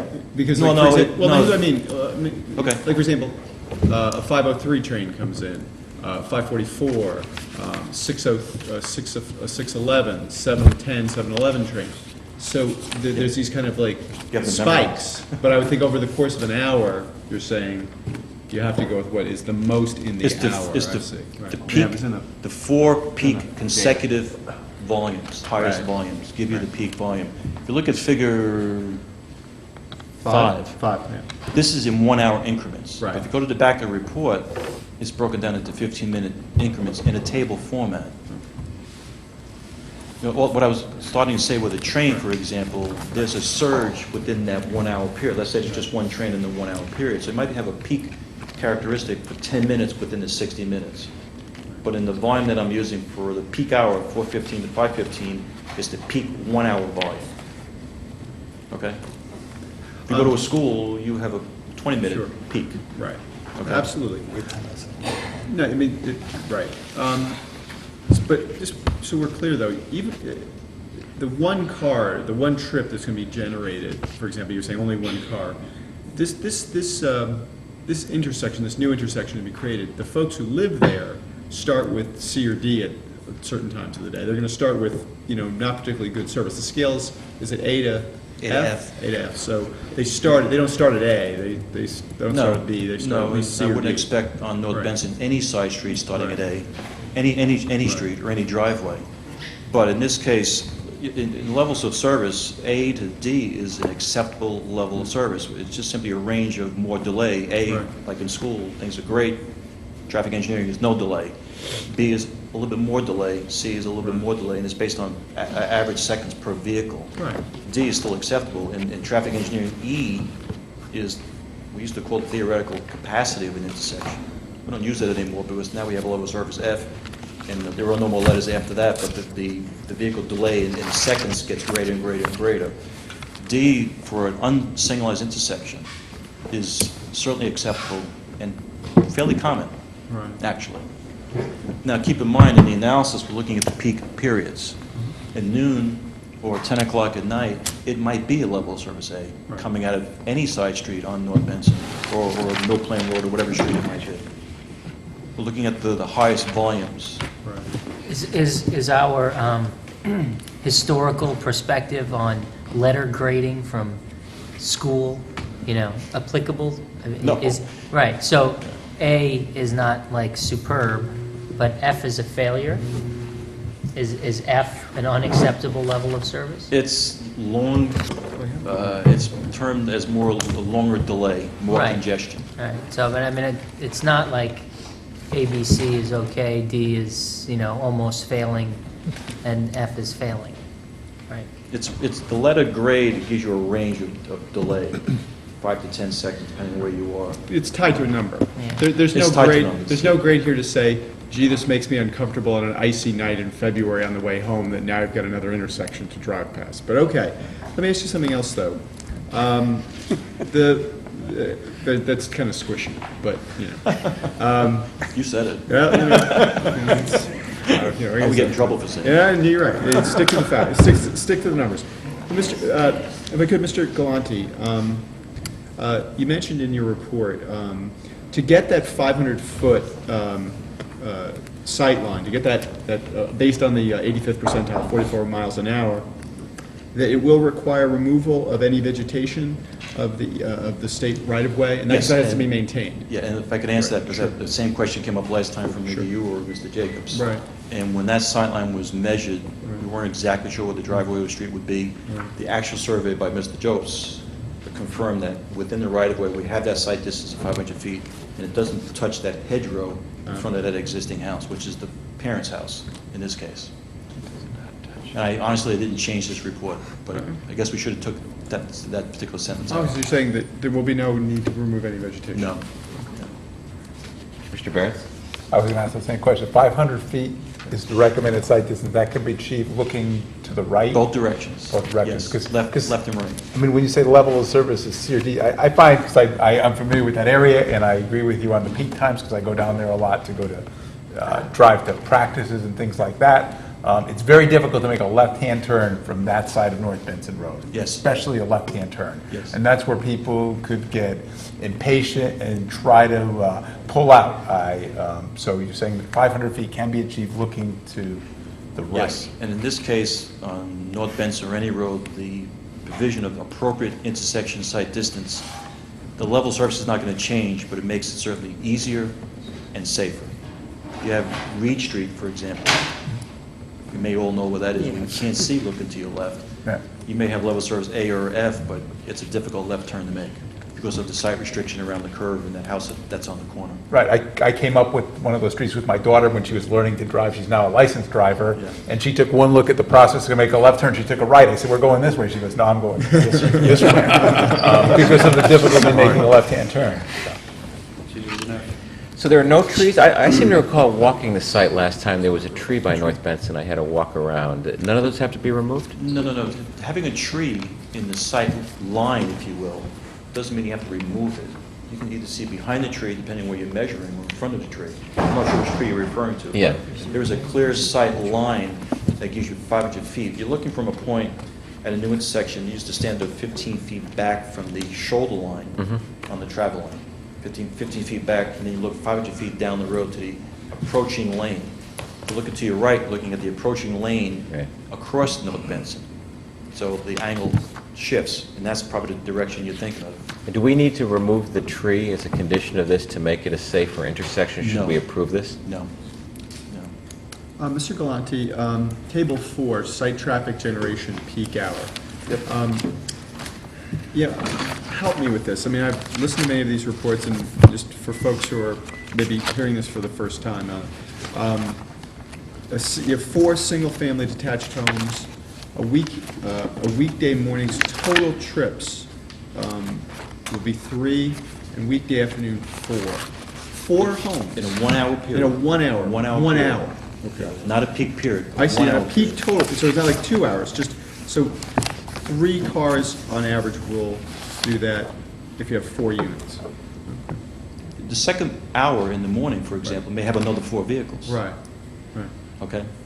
I know, I mean, we've had this discussion many times. You have a 2-car garage, you have 2 cars in the garage. Right. But I'm standing here and saying that on average, it's really 0.7 trips, but per single-family home. But that's based on actual traffic counts. I actually counted my neighborhood at one point, years ago, and it came out to these numbers, believe it or not. It was actually less than 1 trip per unit in the actual traffic count. So the data and this data is from actual traffic studies that traffic engineers do all over the place. And we've gone out, condominium developments, and we've checked the numbers. We come up with very similar numbers that are in this trip generation handbook. Even at large shopping centers, we've done it, come up with very similar numbers. Any more questions for Mr. Galante? Commissioner Parker? Not about the bones again, is it? No, we're not going to have I can't any answer that. Indian experiences now. I'm curious about when creating a cul-de-sac this way. What are the accident statistics for parents hitting their children? Hitting Or their children somebody else's? in a cul-de-sac? Yeah. I don't know any statistics for that, to be honest. Any further questions, Mr. Galante? Well, just one last thing. One of the accidents that did occur was was due to unsafe backing. I assume that if you get the driveway away, Backing out and the you make it driveway. flow into this, now everybody's going to come out head first. So In our case, we're eliminating. So I saw kind of a crazy, somebody was Well- obviously fed up and shot out across the double yellow this morning, and it was kind of scary. It was further down the road, but. Yep. All right, thank you. Okay. Thank you, Mr. Thank Galante. you.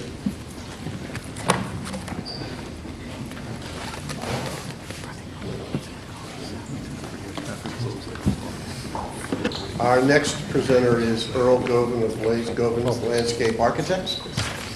Mr. Govan?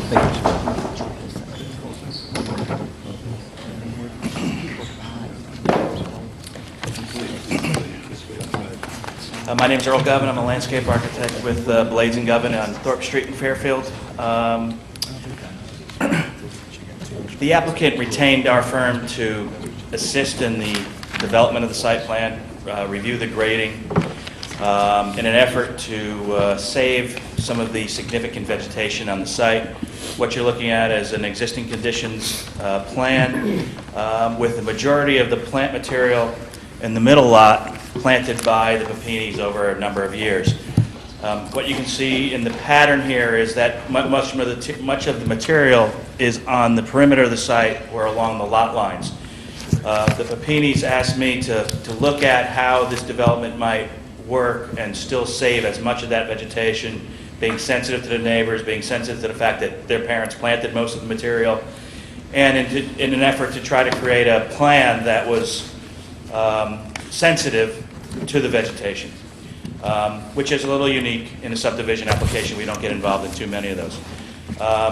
But we really looked at how we could approach the site plan, working with Walter's firm to develop a site plan that did become as sensitive to those issues as possible.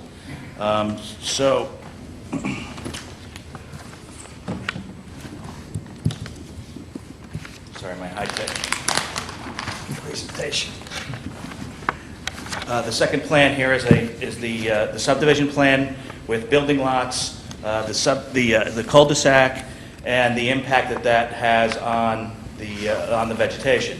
Again, much of the vegetation here along the perimeter is able to remain, but some of the material that's down the center of the site and with access to some of the driveways does have to be removed. But again, we really looked at trying to develop house sites and building plans that actually worked with the landscape, worked with the grading, and worked with the existing vegetation to try to save as much as possible. Everything in green except for some of the additional plantings that we're proposing is existing plant material. The pink trees that you see there are new street trees, and we're also proposing to fill in some of the areas that aren't vegetated right now. So as you can see as the perimeter of the site, much of the existing vegetation, both evergreen and deciduous, is able to remain. Where we don't have existing vegetation, next to the, I think it's O'Sullivan's property, we've added some. In addition to in between some of the larger evergreens, there is an existing arborvitae hedge here. And again, where there are some openings, existing vegetation, in the existing vegetation, proposed evergreens have been added. I think the site plan really reacts to both the grading. We worked with Walt to try to remove or try to eliminate the grading on the perimeter or on the proposed lot lines so that those trees can remain. So those berms have all been pulled out away from the trees where they've been located to capture the runoff.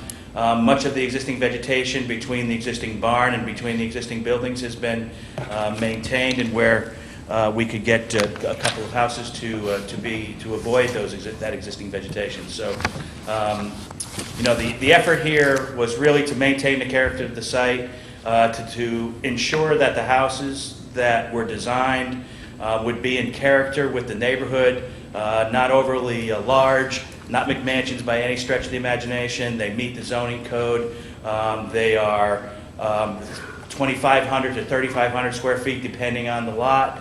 And again, they're designed to locate driveways where trees aren't, to locate step-out basements where we can take advantage of grade.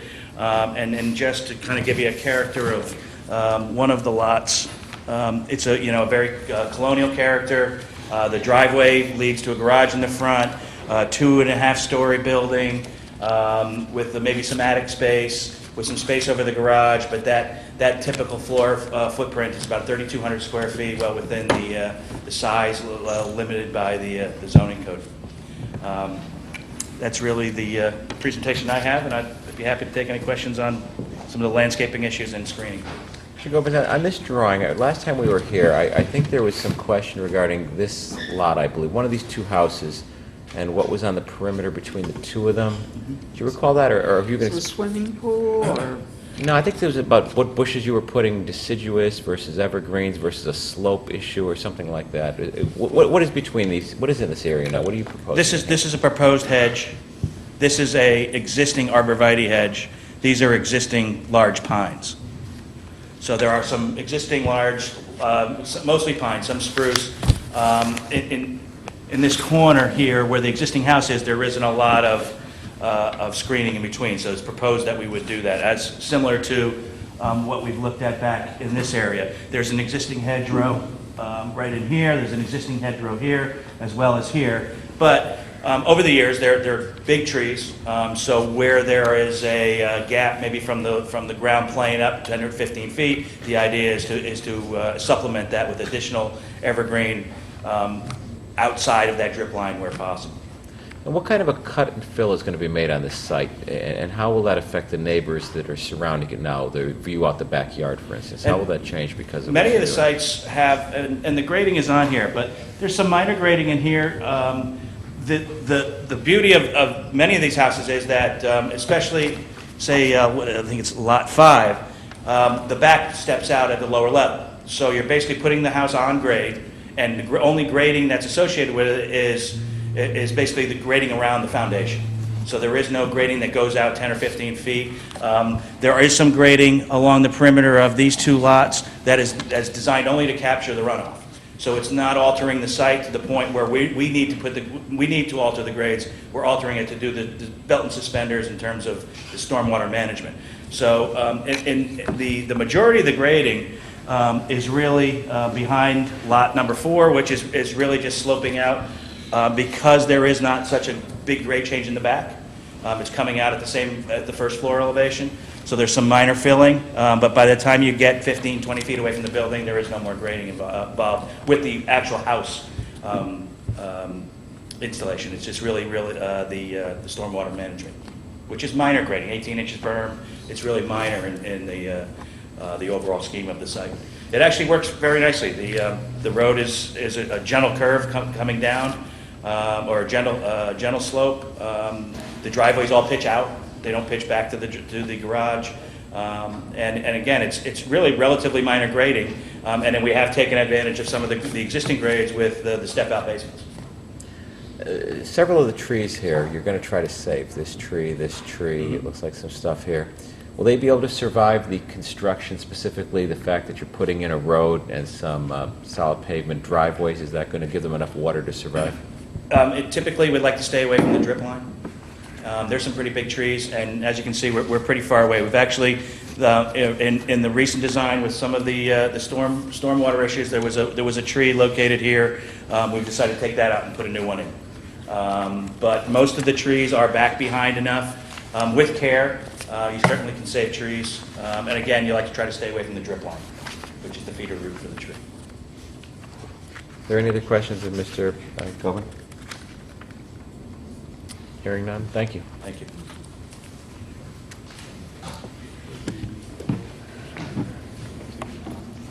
That is our presentation. I'd like to try to summarize and highlight several things for you before the public speaks. I hope it's apparent to you that we've spent the last 4 months trying to address the concerns that you and the public had at our first hearing. Just so that some of these things are brought to light, we have tried to minimize what we're going to do to this particular site. And I've heard comments both previously and this evening about the steep grade of this site. If you take a look at the topo maps, and I'm not saying the site doesn't have a grade to it, but at lots 1610, 1638, and 1654, the elevation of those sites is somewhere between 176 and 179 feet on North Benson Road. When you go 300 feet back, far beyond where we're going to develop any of these lots, those topos are at 164 to 167 feet. In that 300 feet, that's less than a 5% grade front to back. That's less than the grade of North Benson Road. It's much flatter than North Benson Road is approaching the site from the south. So it's not as steep when you go beyond that 300 feet, where we're not doing anything to disturb the site. It starts to drop off a little more, but that's not where we are. And so we're not going to be affecting that. I know you have in your file the 2 emails from the town engineer. Ms. Pulley has made a number of suggestions. We've complied with all of them and or are willing to have any of them that you feel need to be made conditions. I know one of your normal conditions is we don't take down any trees of substance without meeting with the tree warden. That's one of our recommendations. We're fine with that. I've already indicated with regard to the berm that we're willing to raise the berms on the site to 18 inches. I think the most salient point that I want to make about this application is that under 1.2.2 of your regulations, if you make a finding that our application and the supporting documentation and data that we provide to you complies with your regulations and requirements or the requirements and regulations of the state, that this application should be approved. We have been meticulous in trying to walk through the zoning regulations, the state DEP stormwater management regulations, and we have the DOT regulations, so that every aspect of this application is in fact compliant. I realize there are concerns you've expressed and neighbors have expressed about things like traffic. I won't get into Pansy Road. Traffic off-site really is not an issue that we believe is of concern based on Mr. Galante's report, regardless of that issue. The issue of drainage, I think Mr. Slayback made it very clear and apparent that the properties that are in the greater Nutmeg, Larkspur, Stony Brook neighborhood that have experienced drainage and or wet basement issues probably are not going to be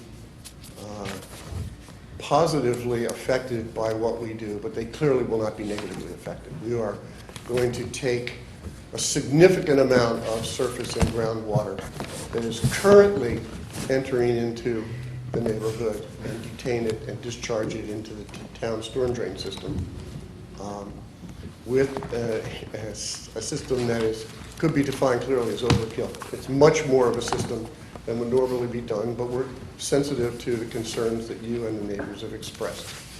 I think we have worked very diligently to address everything we heard the last time relative to blasting underground aquifers and things like that, and demonstrated it ourselves, in addition to you, that while those issues were brought to our attention and they concerned us, they're in fact not issues of concern to us now because we know that they're not present on our site.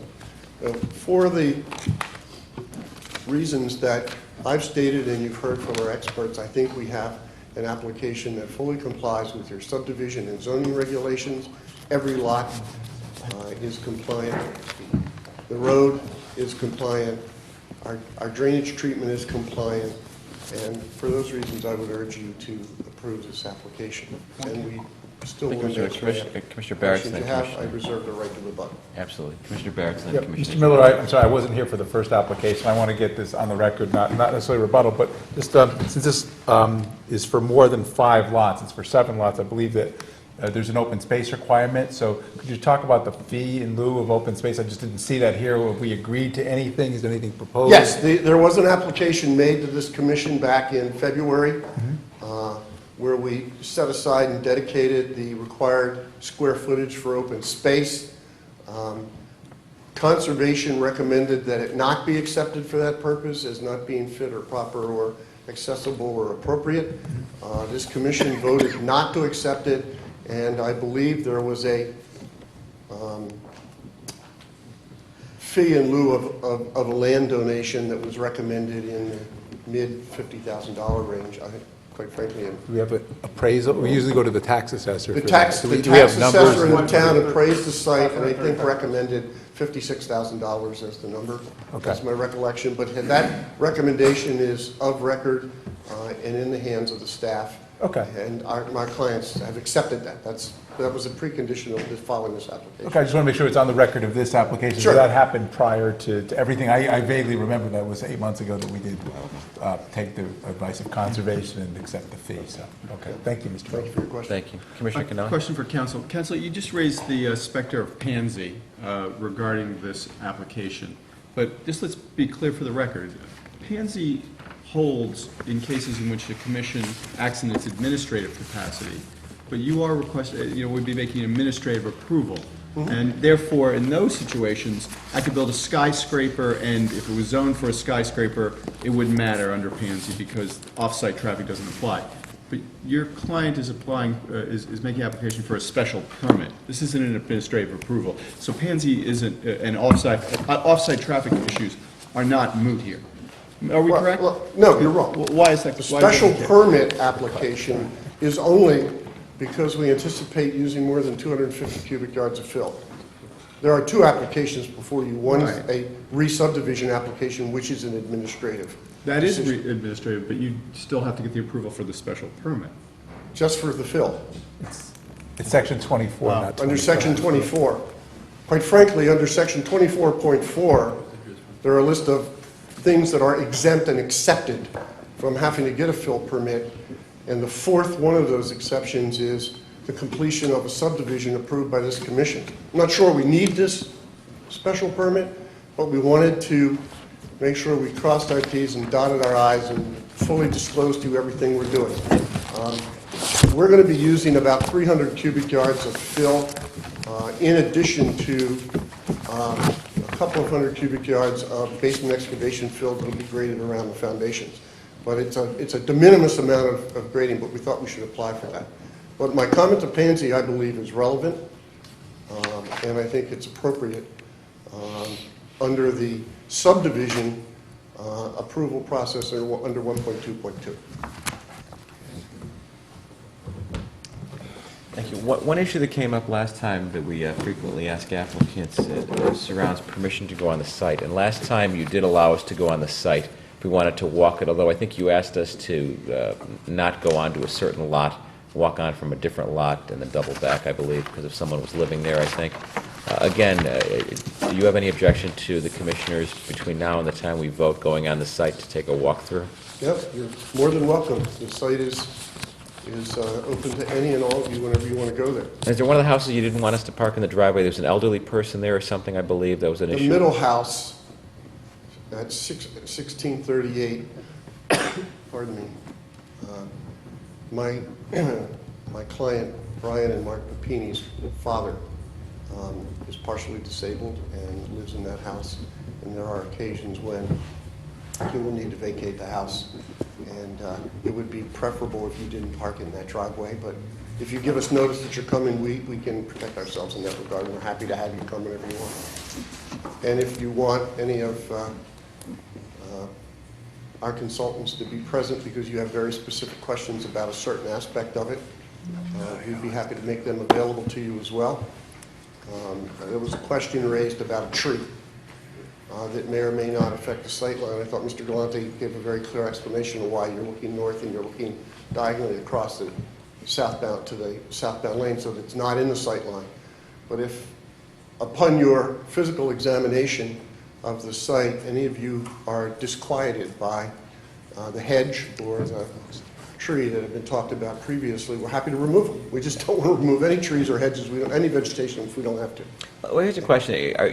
We've had this done in the past. Are you able to stake out where the driveway meets North Benson Road? Not the entire street, not that I shouldn't say driveway, where the street is proposed to meet North Benson Road. Could your engineers just put two stakes marking the corners of that? Is that a possibility? I have to ask where that is. Welcome to do that. Sure. Well, I didn't want to be in the middle of the driveway. That's the middle of the driveway. We'll do that. Okay. We will mark it clearly so you can see where the driveway is going to, and just to reemphasize what Mr. Galante said, it's that driveway, the driveway that on 1610 is being removed and the driveway relocated to come into the road, and it's preferable to have a new road there than it is to have driveways. And how long do you think it would take to mark it before we go out there?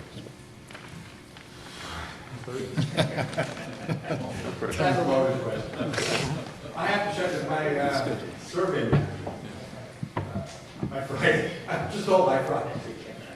I'm sure we can get that done within a week.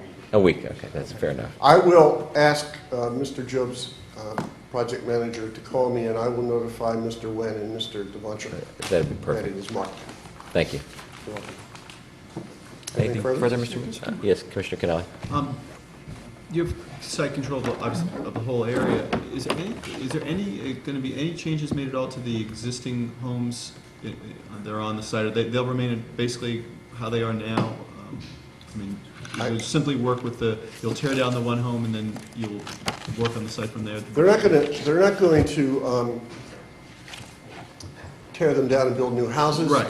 They're not, at present, proposing any large additions on them. Right. I believe they are hoping to do some exterior improvements, with repairing damage, painting them, re-landscaping them, things of that nature, but that's all. Let me just ask this question, because you've been very accommodating to talk about what you'd be willing to do to make this go forward, and this may be beyond the scope of what you'd be able to accommodate. But I see that one of the existing homes is going to flow into the new cul-de-sac, and I'm not even sure. And again, I wouldn't want an undue burden. But is there any way that the northernmost existing home could somehow be reconfigured as part of this overall process to allow it to flow in as well, without taking away too much, green space or anything like that? Only because you want to access environment. You're going to have now one to the south, one existing, and then this driveway. Yeah. You want to access that one off the new road? Yeah. In other words, see, right now you're going to have the new. We basically changed out two driveways for one road. Cul-de-sac road. Correct. For five houses. Right. This existing driveway we're proposing to leave as is. Right. There's no way to get this house access off of that driveway at all without, Again, I don't want to destroy the lot. I understand what you're saying. I'm just saying to you that, from my perspective, if I was living here and I saw that now, instead of these two homes, one of them still having a driveway, all of them flowed in here, you're really consolidating that, and you're making the driving experience through that area and the pedestrian experience for anybody. And there are some people, I swear, who run down that hill. I don't, but people do. In laying out, make it better. But you're saying, in laying out this subdivision, that's one scenario I tried to see if it would work, and it does not. Really? It does not. I see the garages and all that, right, whatever that. Not in comply with zoning regs as far as area and square and all of that. It just does not work. But I figured trading two for one. No, I hear you. What it would do is, it really would. I understand what you're saying. I would agree. It just can't work.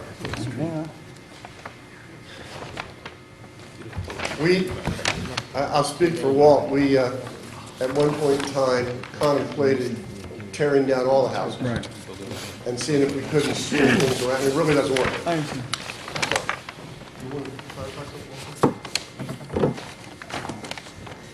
I just wanted to clarify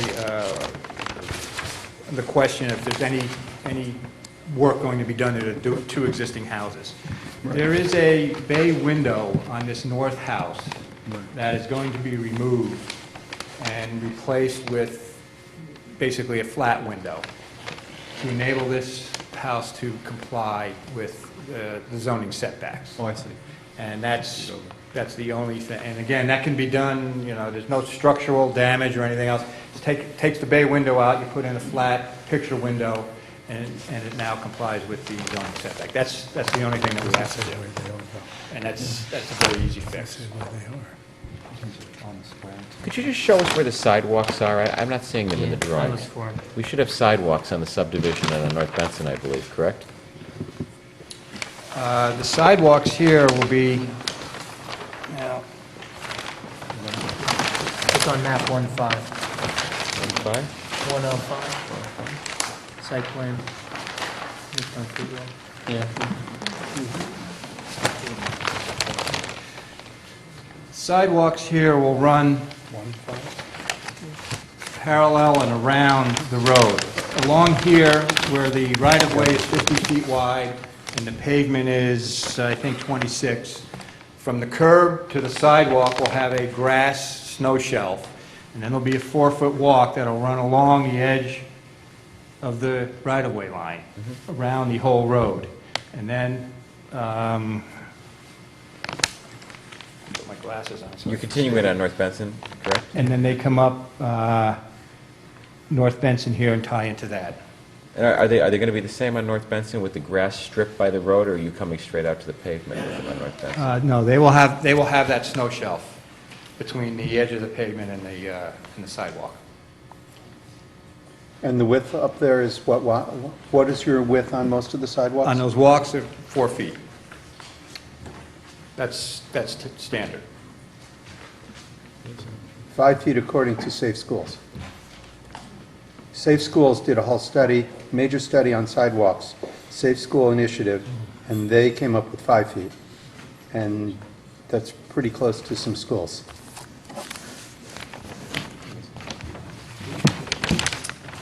Thank you. You can make them 5 feet. On North Benson.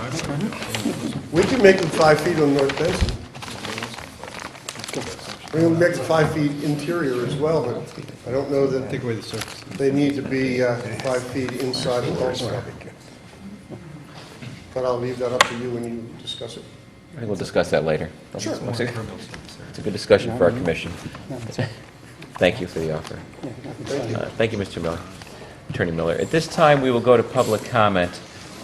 Anyone who would like an opportunity to speak can come up to the microphone one at a time. I just ask that you give your name and your address, and you can address us as a commission on any topics regarding the subdivision. So, with that being said, is there any member of the public who would like to speak? Come on up, sir.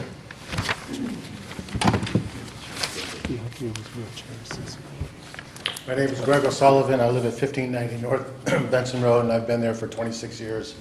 And I just have a couple concerns regarding all the information that was presented tonight. One being the test pits on lot 6 and 7.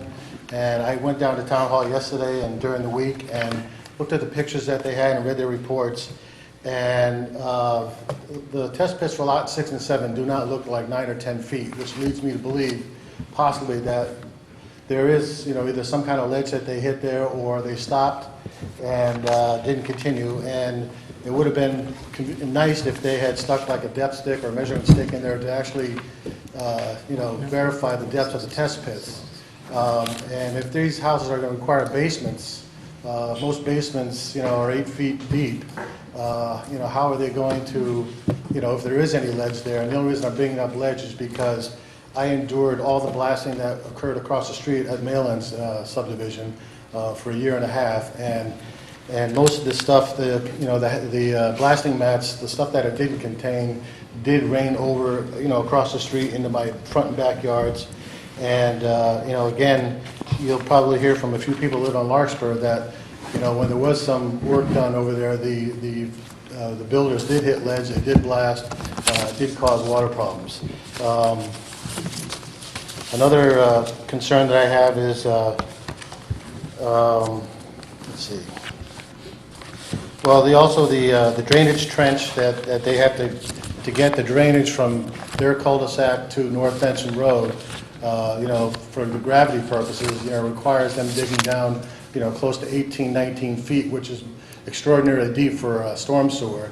But that appears only to be so they can get back down to Nutmeg Lane, at which the first storm sewer is almost at the intersection of Larkspur and Nutmeg. So not only do I have to, put up with the construction on the right side of me, the digging of the 20-foot or 18 to 20-foot trench on North Benson, then down Paper Nutmeg Road, which appears it's going to require removal of, quite a few mature trees, which back in 1997, with the permission of the town, I had brought in fill and leveled that whole lot there and tried to improve it and planted trees, and we wanted to actually go further back and kind of improve it, more than what it is now. But the tree warden, Ken Placco, adamantly said that, no trees can be removed under any circumstances, and I just, don't want that, and I mentioned this last time, that that we have two sets of standards. One that we couldn't remove trees at one point, but now we can because we're getting money from the developer and things like that, and it just doesn't seem like a fair prospect. Right now, all those trees are anywhere from 30 feet to 60 feet high. They do control the runoff and the erosion that naturally occurs from North Benson down to Nutmeg.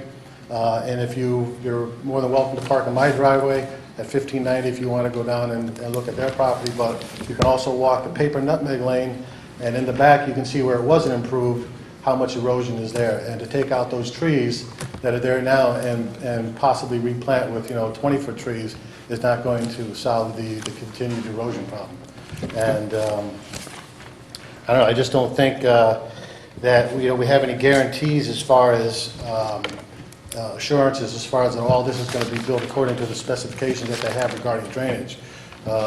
Case in point is Patricia Lane over off Stratfield Road. They have all the drainage systems in there and everything like that, but after that last storm we had, there was water, 2 feet of water in a couple of those basements over there. And, the builder's gone, the homeowners are stuck with it, and, I don't know, it just doesn't seem like that we have any, guarantees and assurances that everything is going to be built exactly to spec. And like I said, if they do hit ledge, the blasting, what's that going to, do to, surrounding homes and foundations, and, if the underground water, I believe that it would probably definitely exacerbate, any kind of water problems. Before this meeting, I walked and knocked on all the doors on Larkspur, and the majority of them had at some time, water problems, and the ones that, some of them had to, invest money in remedial solutions, basement systems, things like that, to try to solve the water problem. So there is definitely water in that area, and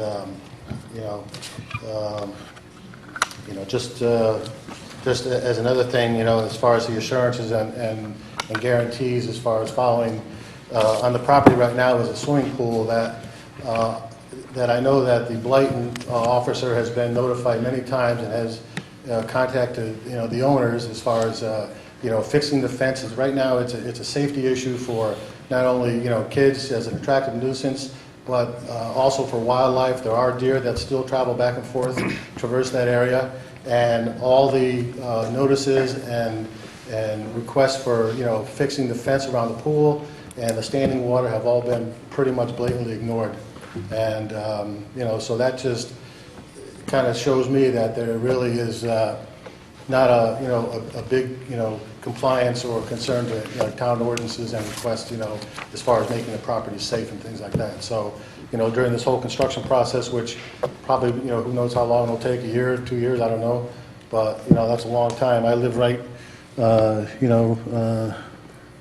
don't even know where it is. I guess right here, and so I'm going to have construction here, here, and here, for quite a bit of time, and it just doesn't seem right that we have to negatively impact the lifestyle and quality of life of surrounding neighbors, budding neighbors in the back, possibly affecting their properties, for the sake of 4 or 5 lots.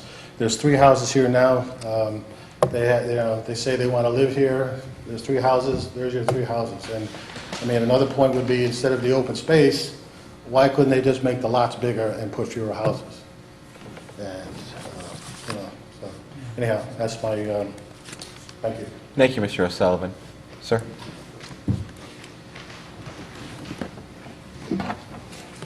My name's Robert Duncan, and I own the property on 49 Larkspur Road, directly behind, right over here. They say they've lived there for 45 years. I've lived there since I was 5 years old, and I'm 60, so that's 55 years. I'm the senior person in the neighborhood, okay? They say there's no ledge there. I can tell you for a fact there's ledge there, because we had to have, 3 years ago, we had our cellar dug up to put a drainage, to collect the water that was coming up from underneath the ground, so we wouldn't get any more water after all of these years. With no houses there at all, we still got water, and there is ledge there, and the water is running all the way down the hill.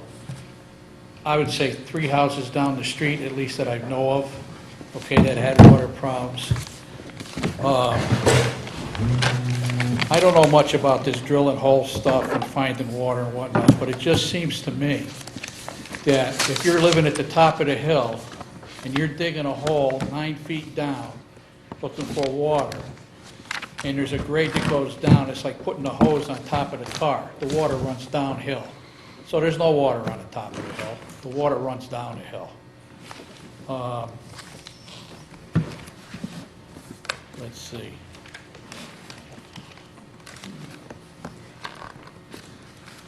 They've got these container systems, whatever you call them, I'm not sure, but why couldn't they pipe that into the cul-de-sac instead of letting that disperse down after it fills up so far? I mean, they're gonna run other drains to catch some of the water off of the lawns. Why wouldn't they just do the same thing, and it would alleviate all these problems that we would have living on the hill? And I'd just like to know, when this project starts and all this work is done, and we start accumulating all these problems, who's going to bear the brunt of the responsibility for this? That's pretty much all I have to say, but I'm dead set against this. I've lived there for 55 years. I know what's under that ground. I don't care what holes they're digging. I've lived it. I've lived it. Thank you. Thank you, Mr. Duncan. Sir? My name is Richard Duncan. I'm his twin brother. We both grew up in the same house. My main and foremost concern also is the drainage. When they say that these are good for a 1 inch of rain, what was it, night before last? Channel 8 said we could have 1 to 4 inches. Well, you know, common sense here. And the other thing is, you know, this probably isn't a reason not to give it to them, but you got college kids living here, okay? You're going to go out there? Why don't you go out there on a Friday night or a Saturday night and see what you're going to multiply by 7? You're going to end up with Frat House Lane here. And for what it's going to cost you for the police department to be there, for the fire department all the time, I have a feeling it's going to be like down by the beach east or north, whatever you want to call it. So I think you should take that into consideration too. Thanks. Thank you, Mr. Duncan.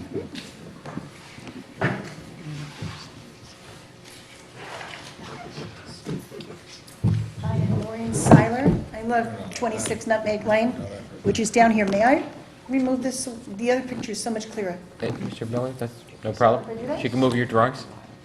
Sure. Okay. All right. This is my home. These trees that are being referred to are mine, and I put them in at great expense. What I'm mainly concerned about is this house right here. There is no setback. Where's the backyard for this house? I mean, it is right on the property line. Now, if that house is in fact rented, and of course, people will say that it's not going to be, but the aggravation that I have put up with in the last few years is unbelievable. And I have never said anything because I know that these people do not obey the rules when it comes to cleanliness, and the stuff that's going on in this house has been absurd. 3, 4, 5 o'clock in the morning. And one of these days, these college kids, because I have a porch that I can sit and watch everything. One of these days, one of those college kids is going to wind up in that pool. Because I've seen it come so close on these nights, they're all drunk, and somebody's going to wind up in the pool before this project even starts. If they can get through the debris and the filth that is in that pool. But I'm concerned with this. I don't really think I need to have anybody, what would that be, 10 feet from my property line? If at all? How many feet is this, do we know? We can answer that question for you. We can. So that's my concern. And also, the water thing here will come right into my face. So, thank you very much. Thank you, Ms. Seiler. Sir, come on up.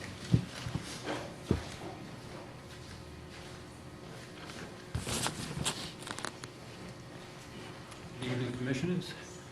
My name is David Friel. I live at 105 Larkspur Road. It's on the corner of Nutmeg and Larkspur. And I'd like to congratulate you folks. You did a very credible job, but there were some issues that I heard tonight, and I want to voice. And the first one is the issue of the ledge will not be affected. Well, I can tell you for a fact right next door to my house on Larkspur Road, my neighbor put in an addition. I've been living in that house since 1977. I've got a half-finished basement, had a half-finished basement. And he didn't do any blasting. He had heavy equipment in the backyard extending the back of the house. And just a month after that addition was completed, we had a heavy rainstorm, and I opened the basement door to go downstairs, and sure enough, there's about 6 inches of water in the basement. So can I prove it was done, the cause was that property next door being improved? I can't prove it, but I was in that house, living in that house 30 years before, any of this happened. And the basement was ruined. I had to take everything out, had to bring in professionals who could dry it out so the mold wouldn't be created. Well, I was fine for a few months until we had another heavy rain, and I got flooded out again, and I had to call the fire department because I thought the water was up as high as the receptacles, and the electrical receptacles, and I wasn't going to go downstairs and perhaps get electrocuted. So I can hear the professionals, the man comes with great credentials, but I can tell you for a fact that this is what happened to me. The other concern I have pertains to this. And all of these catch basins, or whatever they're called, they have to be maintained. Well, how do you mandate that it be maintained? And the other thing that I think is a showstopper for this commission is the assumption is, as the attorney said, that the town's going to take care of maintaining this. Well, what is our budget? I mean, do we want to add more cost to the budget? I don't think so. So who's going to maintain it? I haven't heard that answer tonight. And lastly, I live on the corner of Larkspur and Nutmeg. From what I've heard, that drain, and I understand it's going to be a controlled release, is going to go down and empty into that storm drain on the corner. I live on that corner, and I can tell you for a fact that when you get heavy rain, that storm drain can't take that water. Now you're adding all of this, my property is going to be flooded. Who do I go to complain about that? And just to follow up on Mr. O'Sullivan and my neighbor there, these parties here, I want peace and tranquility. We all want peace and tranquility and safety in our homes. This has become intolerable with these kids having parties every weekend. Now, are you going to tell me that if he can't sell the house, he's not going to rent it to students? Multiply that horror by 7 houses. I appeal to you to reject this petition. There's too many unknowns. This is a Rube Goldberg. Anything can happen, and who's going to be responsible for maintaining and fixing things? I haven't heard any of those answers tonight. So thank you very much for your time. Thank you, Mr. Friel. Is there any other, sir?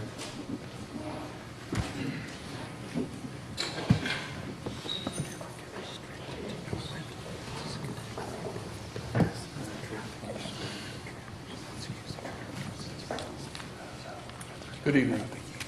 My name's Tony Dombeck. I live at 1550 North Benson Road, which is just to the other side of Nutmeg Lane. Some comments and observations on what I've heard here tonight. First, I have to congratulate the applicant for a very well-polished and professional presentation. I heard a lot of words used, like typical rainfall, average traffic, percentages. You know, when you use a term like average, what do? You smooth everything out. You take off the peaks. And that's what I thought this presentation was doing. It's smoothing everything out. It's polishing everything up with words. One of the things is the drainage, which I'm not really affected by, but I'm listening to all this and I'm trying to figure out what they're talking about. You know, what is really being presented here. This is a very busy, complicated development here. It's not just straightforward, I want to build a house, I want to add a garage. It's very complicated. It's got a lot of things in here. It's busy. It sounds to me like a lot of the stuff was added because of comments and objections raised to what they're proposing. Maintenance is a big issue to me. To follow up on what we heard here, who's going to maintain this stuff? You know, what is a deed restriction? Are you going to force the homeowners to maintain these things? How are you going to do that? Is the town going to take over responsibility for maintaining this thing? Why should we?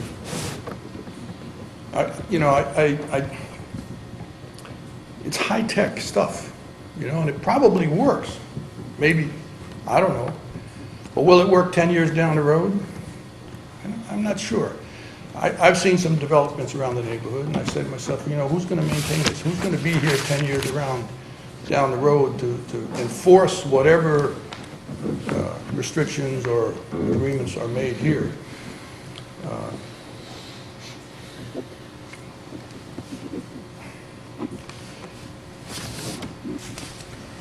You talk about averages and probabilities. Oh, it's probable, this is probable. You know, it's like the traffic study that they made. Okay, well, you know, the peaks and the valleys and all I know is when I try to come out of my driveway, it's damn tough to get out of my driveway. And I don't know about peaks and slow periods. I just know it's a damn busy road. This ain't gonna help it. I don't think. A lot of the comments were made like this is an exact science. Oh yes, we can take care of it. I'm not sure that's necessarily true. Probabilities, theoretical numbers, theoretical probabilities don't work in the real world. Perfect example, in theory, there'll be 50% baby boys, 50% baby girls. In reality, that's not the case. So we got to get out of the realm of theoretical and down to the reality of the people who are living in the neighborhood. So those are my observations and my comments. I've heard, again, some comments about the parties going on here. I've heard the applicant say that he's very sensitive to the needs of the neighborhood and the neighbors. Well, I live down here quite a ways. It's been a warm summer.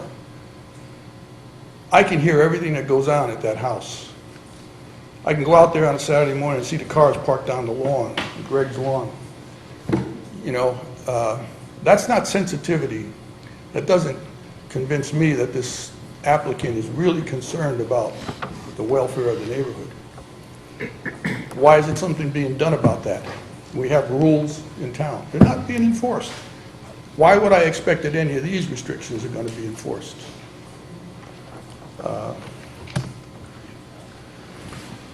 Those are my observations. My primary concern about this is the density of what he's proposing. You got 7 houses here on 2 acres. That's not consistent with my neighborhood. I've lived here since 1975. That's not consistent with what I know my neighborhood to be. 7 houses on 2 acres. The density is just too much. This whole project is just too much. It's just over the top. It doesn't harmonize with the neighborhood that I understood and I remembered. Essentially, what you've got here, this is not a street or a cul-de-sac. This is a long driveway.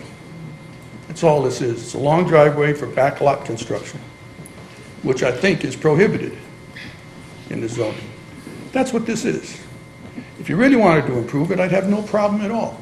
But this is not an attempt to improve anything. This is an attempt to drain as much as you can out of this small piece of property. I don't think it's a good idea. I mean, I don't like it. And I certainly, you know, based on what I see for the past 2 years on that house, I'm seriously concerned that these houses are going to be rented and not sold. Can't prove it. I can only go by experience and knowledge and for what I've seen in the past couple of years. So I'm standing in opposition to this project. I have to oppose it. I have to object to what is being proposed here. And I remain, even after the last presentation, I remain unconvinced that they've solved the problems that we've talked about. Thank you. Thank you, sir. Is there any further member of the public that would like to comment? Hearing none, Attorney Miller? I was hoping perhaps during your concluding remarks, you can address a few things that have come up. One is that setback issue. I believe you stated earlier that all setbacks were met and there were no variance granted on this application, correct? Correct. Okay. And if you could just address the Nutmeg Road, the unpaved portion, where exactly you are connecting in on Nutmeg Road, what type of construction activities will occur there, what trees will be lost, what shrubbery will be lost, and then again, what is the capacity of what you're tapping into on Nutmeg and how that will handle the flow that's going to be coming in on a storm event? I'll try to answer all of those things, Mr. Chairman. Mr. Jokes may need to come up and set me straight on some of it, but I've tried to get as familiar as I can with this application. Let me first try to respond to some of the comments that were made. We have brought before you 4 licensed, experienced professionals, all of whom are highly respected in their fields, and certainly I won't, to the discredit of 3 of them, I'll point out Mr. Slayback's credentials. We brought him in specifically to deal with 2 of the complaints that we've heard again tonight. One is blasting and one is the underground runoff of water.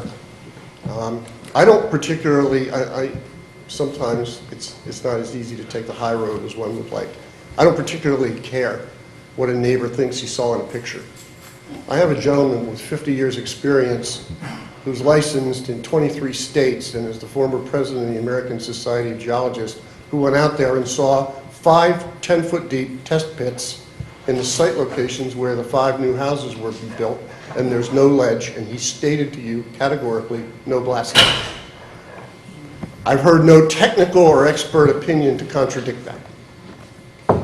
Mr. Slayback has said there's no underground aquifer, there's no underground stream, and that a lot of the water that is surface table water coming up in Larkspur and Nutmeg Lane at the bottom of the hill is based on the Stony Brook flows that are causing those water tables to come up. There's no testimony before you that the wet basements that are on Larkspur Road are caused by my client's property. But beyond that, what we've heard tonight, some of us, apparently 1 or 2 of the people in the public didn't hear that these driveway and lawn drains were going to discharge into the system in the road and then into the storm drain system and not percolate into the ground. But what we've heard tonight is, of the existing surface and subsurface runoff that now could affect these neighbors, we're capturing over 70% of it and discharging it into a town storm drain. That storm drain down in Nutmeg Lane, I believe, has a 10 cubic feet per second capacity, 10 or 12. Oh, close, 11 cubic foot per second capacity to accept stormwater. It is, according to the town engineering department, far beyond the demand that's placed on it now.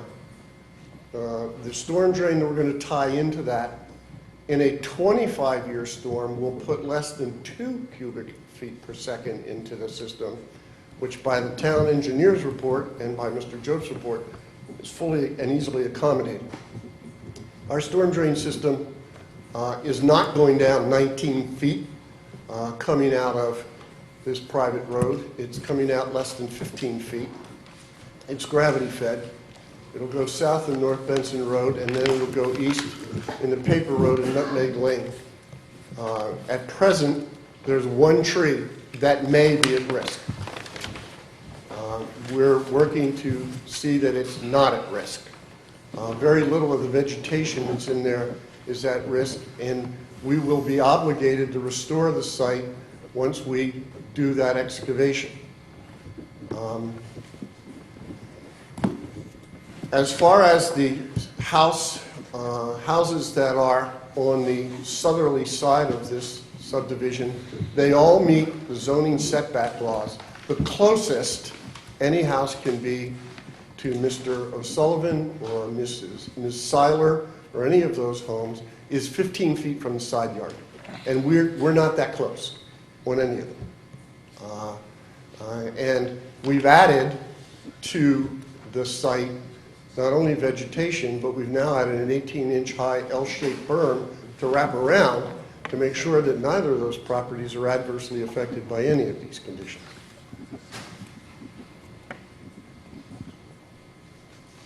The standards that we have to meet when we come before you are set forth for us in a template in either the zoning regulations or the subdivision regulations. This site is not too dense. It's not too busy. It doesn't have too many lots on it because it complies with your regulations. If it didn't, we wouldn't be able to come before you. So I know that it's hard to accept change. People that have lived for 55 years or people that have lived for 46 years in a house don't like to see the neighborhood change. I understand that. But that doesn't mean that these property owners who own this property don't have the right to take advantage of your regulations and come before you with a compliant application to build some houses on this site that meet your standards and fit your template. As far as who's going to take care of this place, well, to keep the yard drains clean, we'll deed restrict it if you so require. We may do that if you don't require it. As far as the maintenance of the town road, that's what the town does.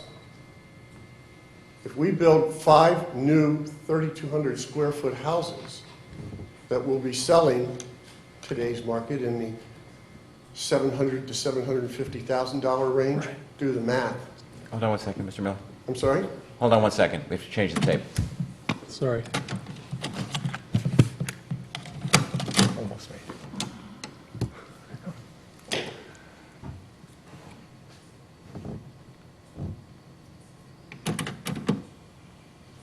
Thank you. Thank you. You may proceed. We're building 5 new houses that are about 3,200 square feet. As I said, in today's market, they're roughly $700,000, $750,000 houses. With today's mill rate, we're looking at $13,000 or $14,000 in taxes a house. There's enough money there to suck the dirt out of the drains in the street once a year with the town truck that does that. There's enough money there to plow the road when the snow comes.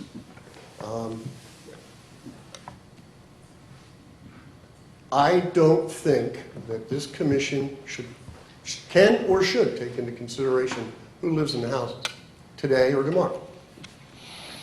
I can assure you that anybody who knows the student housing down on Fairfield Beach, which there isn't any anymore because there are no students down there, go down there tomorrow and drive from the Sea Grape to the turnaround at the west end of the road and count the dozens of for rent signs because kids are all confined to campuses these days. But no one's going to build a brand new $700,000 house and turn it into frat row. No matter what assurances my clients would give or that I would give you, it's just not economically going to happen. Nobody can afford to do that. That's not what's there now. What's there now is an older house that when it was bought wasn't in good condition. There was an opportunity to rent it. It's rented. I don't know what has disturbed Mr. Domback this summer, but there were no students in that house from the 20th of May until Labor Day. So there might have been noises in the neighborhood, but they weren't in that house. It was vacant. To bring this back into focus, we were here 4 months ago. We were denied based on one failure to comply with your regulations and only one, and that was did we properly address the surface and subsurface flow as it would affect down gradient properties. We've addressed that issue. I think we've addressed that issue way beyond what we needed to do to make certain that we could give you and the neighbors some comfort. Relative to any of the other things we've discussed this evening, I know you're not bound by anything, but we've already been there. And I think what the question before you tonight or when you meet in executive session is, under 1.2.2, did we comply with the zoning and subdivision regulations when we presented this application to you? Did we comply with the state of Connecticut DEP stormwater management regulations? Have we met the standards for streets and for DOT sight lines and traffic controls with stop signs and stop bars? We have. We've met all of your standards, and for that reason, I would strongly urge you to approve this application. And once again, you're welcome to visit the site at any time you wish. Did I answer your questions, Mr. Chairman? Yes. If you have more, I'm happy to address them. Thank you. Hold on one second, please. Is the current property that's being rented to students, is that being demolished to be replaced by a new home? Yes, it is. And the swimming pool, is that being The filled in? swimming pool, which currently is covered, What's the future? will Asking be if it's gonna removed. be filled in. Will be removed. There's an existing barn on the property that will be removed. All of that's part of the site work that would be done at commencement of construction. I think if you look at existing site plan and layover, you'll see that we have a very wet basement in the house and we didn't do a pool. Is the, since there has been so much comment about the student population, is the rental to the university or to individuals? The people that live in that house are not Fairfield University students, and it is not rented to the university. They're private individuals. They happen to be young. They're private individuals that rented the house this year. Thank you. Mr. Miller, one question. I understand that there's an appeal pending on the denial of your last application on this matter. That's true. Should this matter, you don't have to answer this question, but should this matter be approved by this commission, will that lead to a withdrawal of the pending appeal and the application that is under appeal? It's tough sometimes to give a yes or no answer. We took that appeal because we felt that we had complied completely and totally in accordance with your regulations the last time, and that your decision was in error. I would be more comfortable answering that question affirmatively if you approved this application and 15 days after publication there was an appeal of that decision by a third party. If that's the case, that appeal will go away in a day. Fair enough. Thank you. Are there any further questions by any member of the commission before I close the hearing? Okay, hearing none. The hearing is closed. Thank you. Thank you. And given the hour, this meeting will now stand in adjournment. Thank you. Still finished, 5 of 11. Oh, good work. Like a lot. It is amazing. I know. Thank you.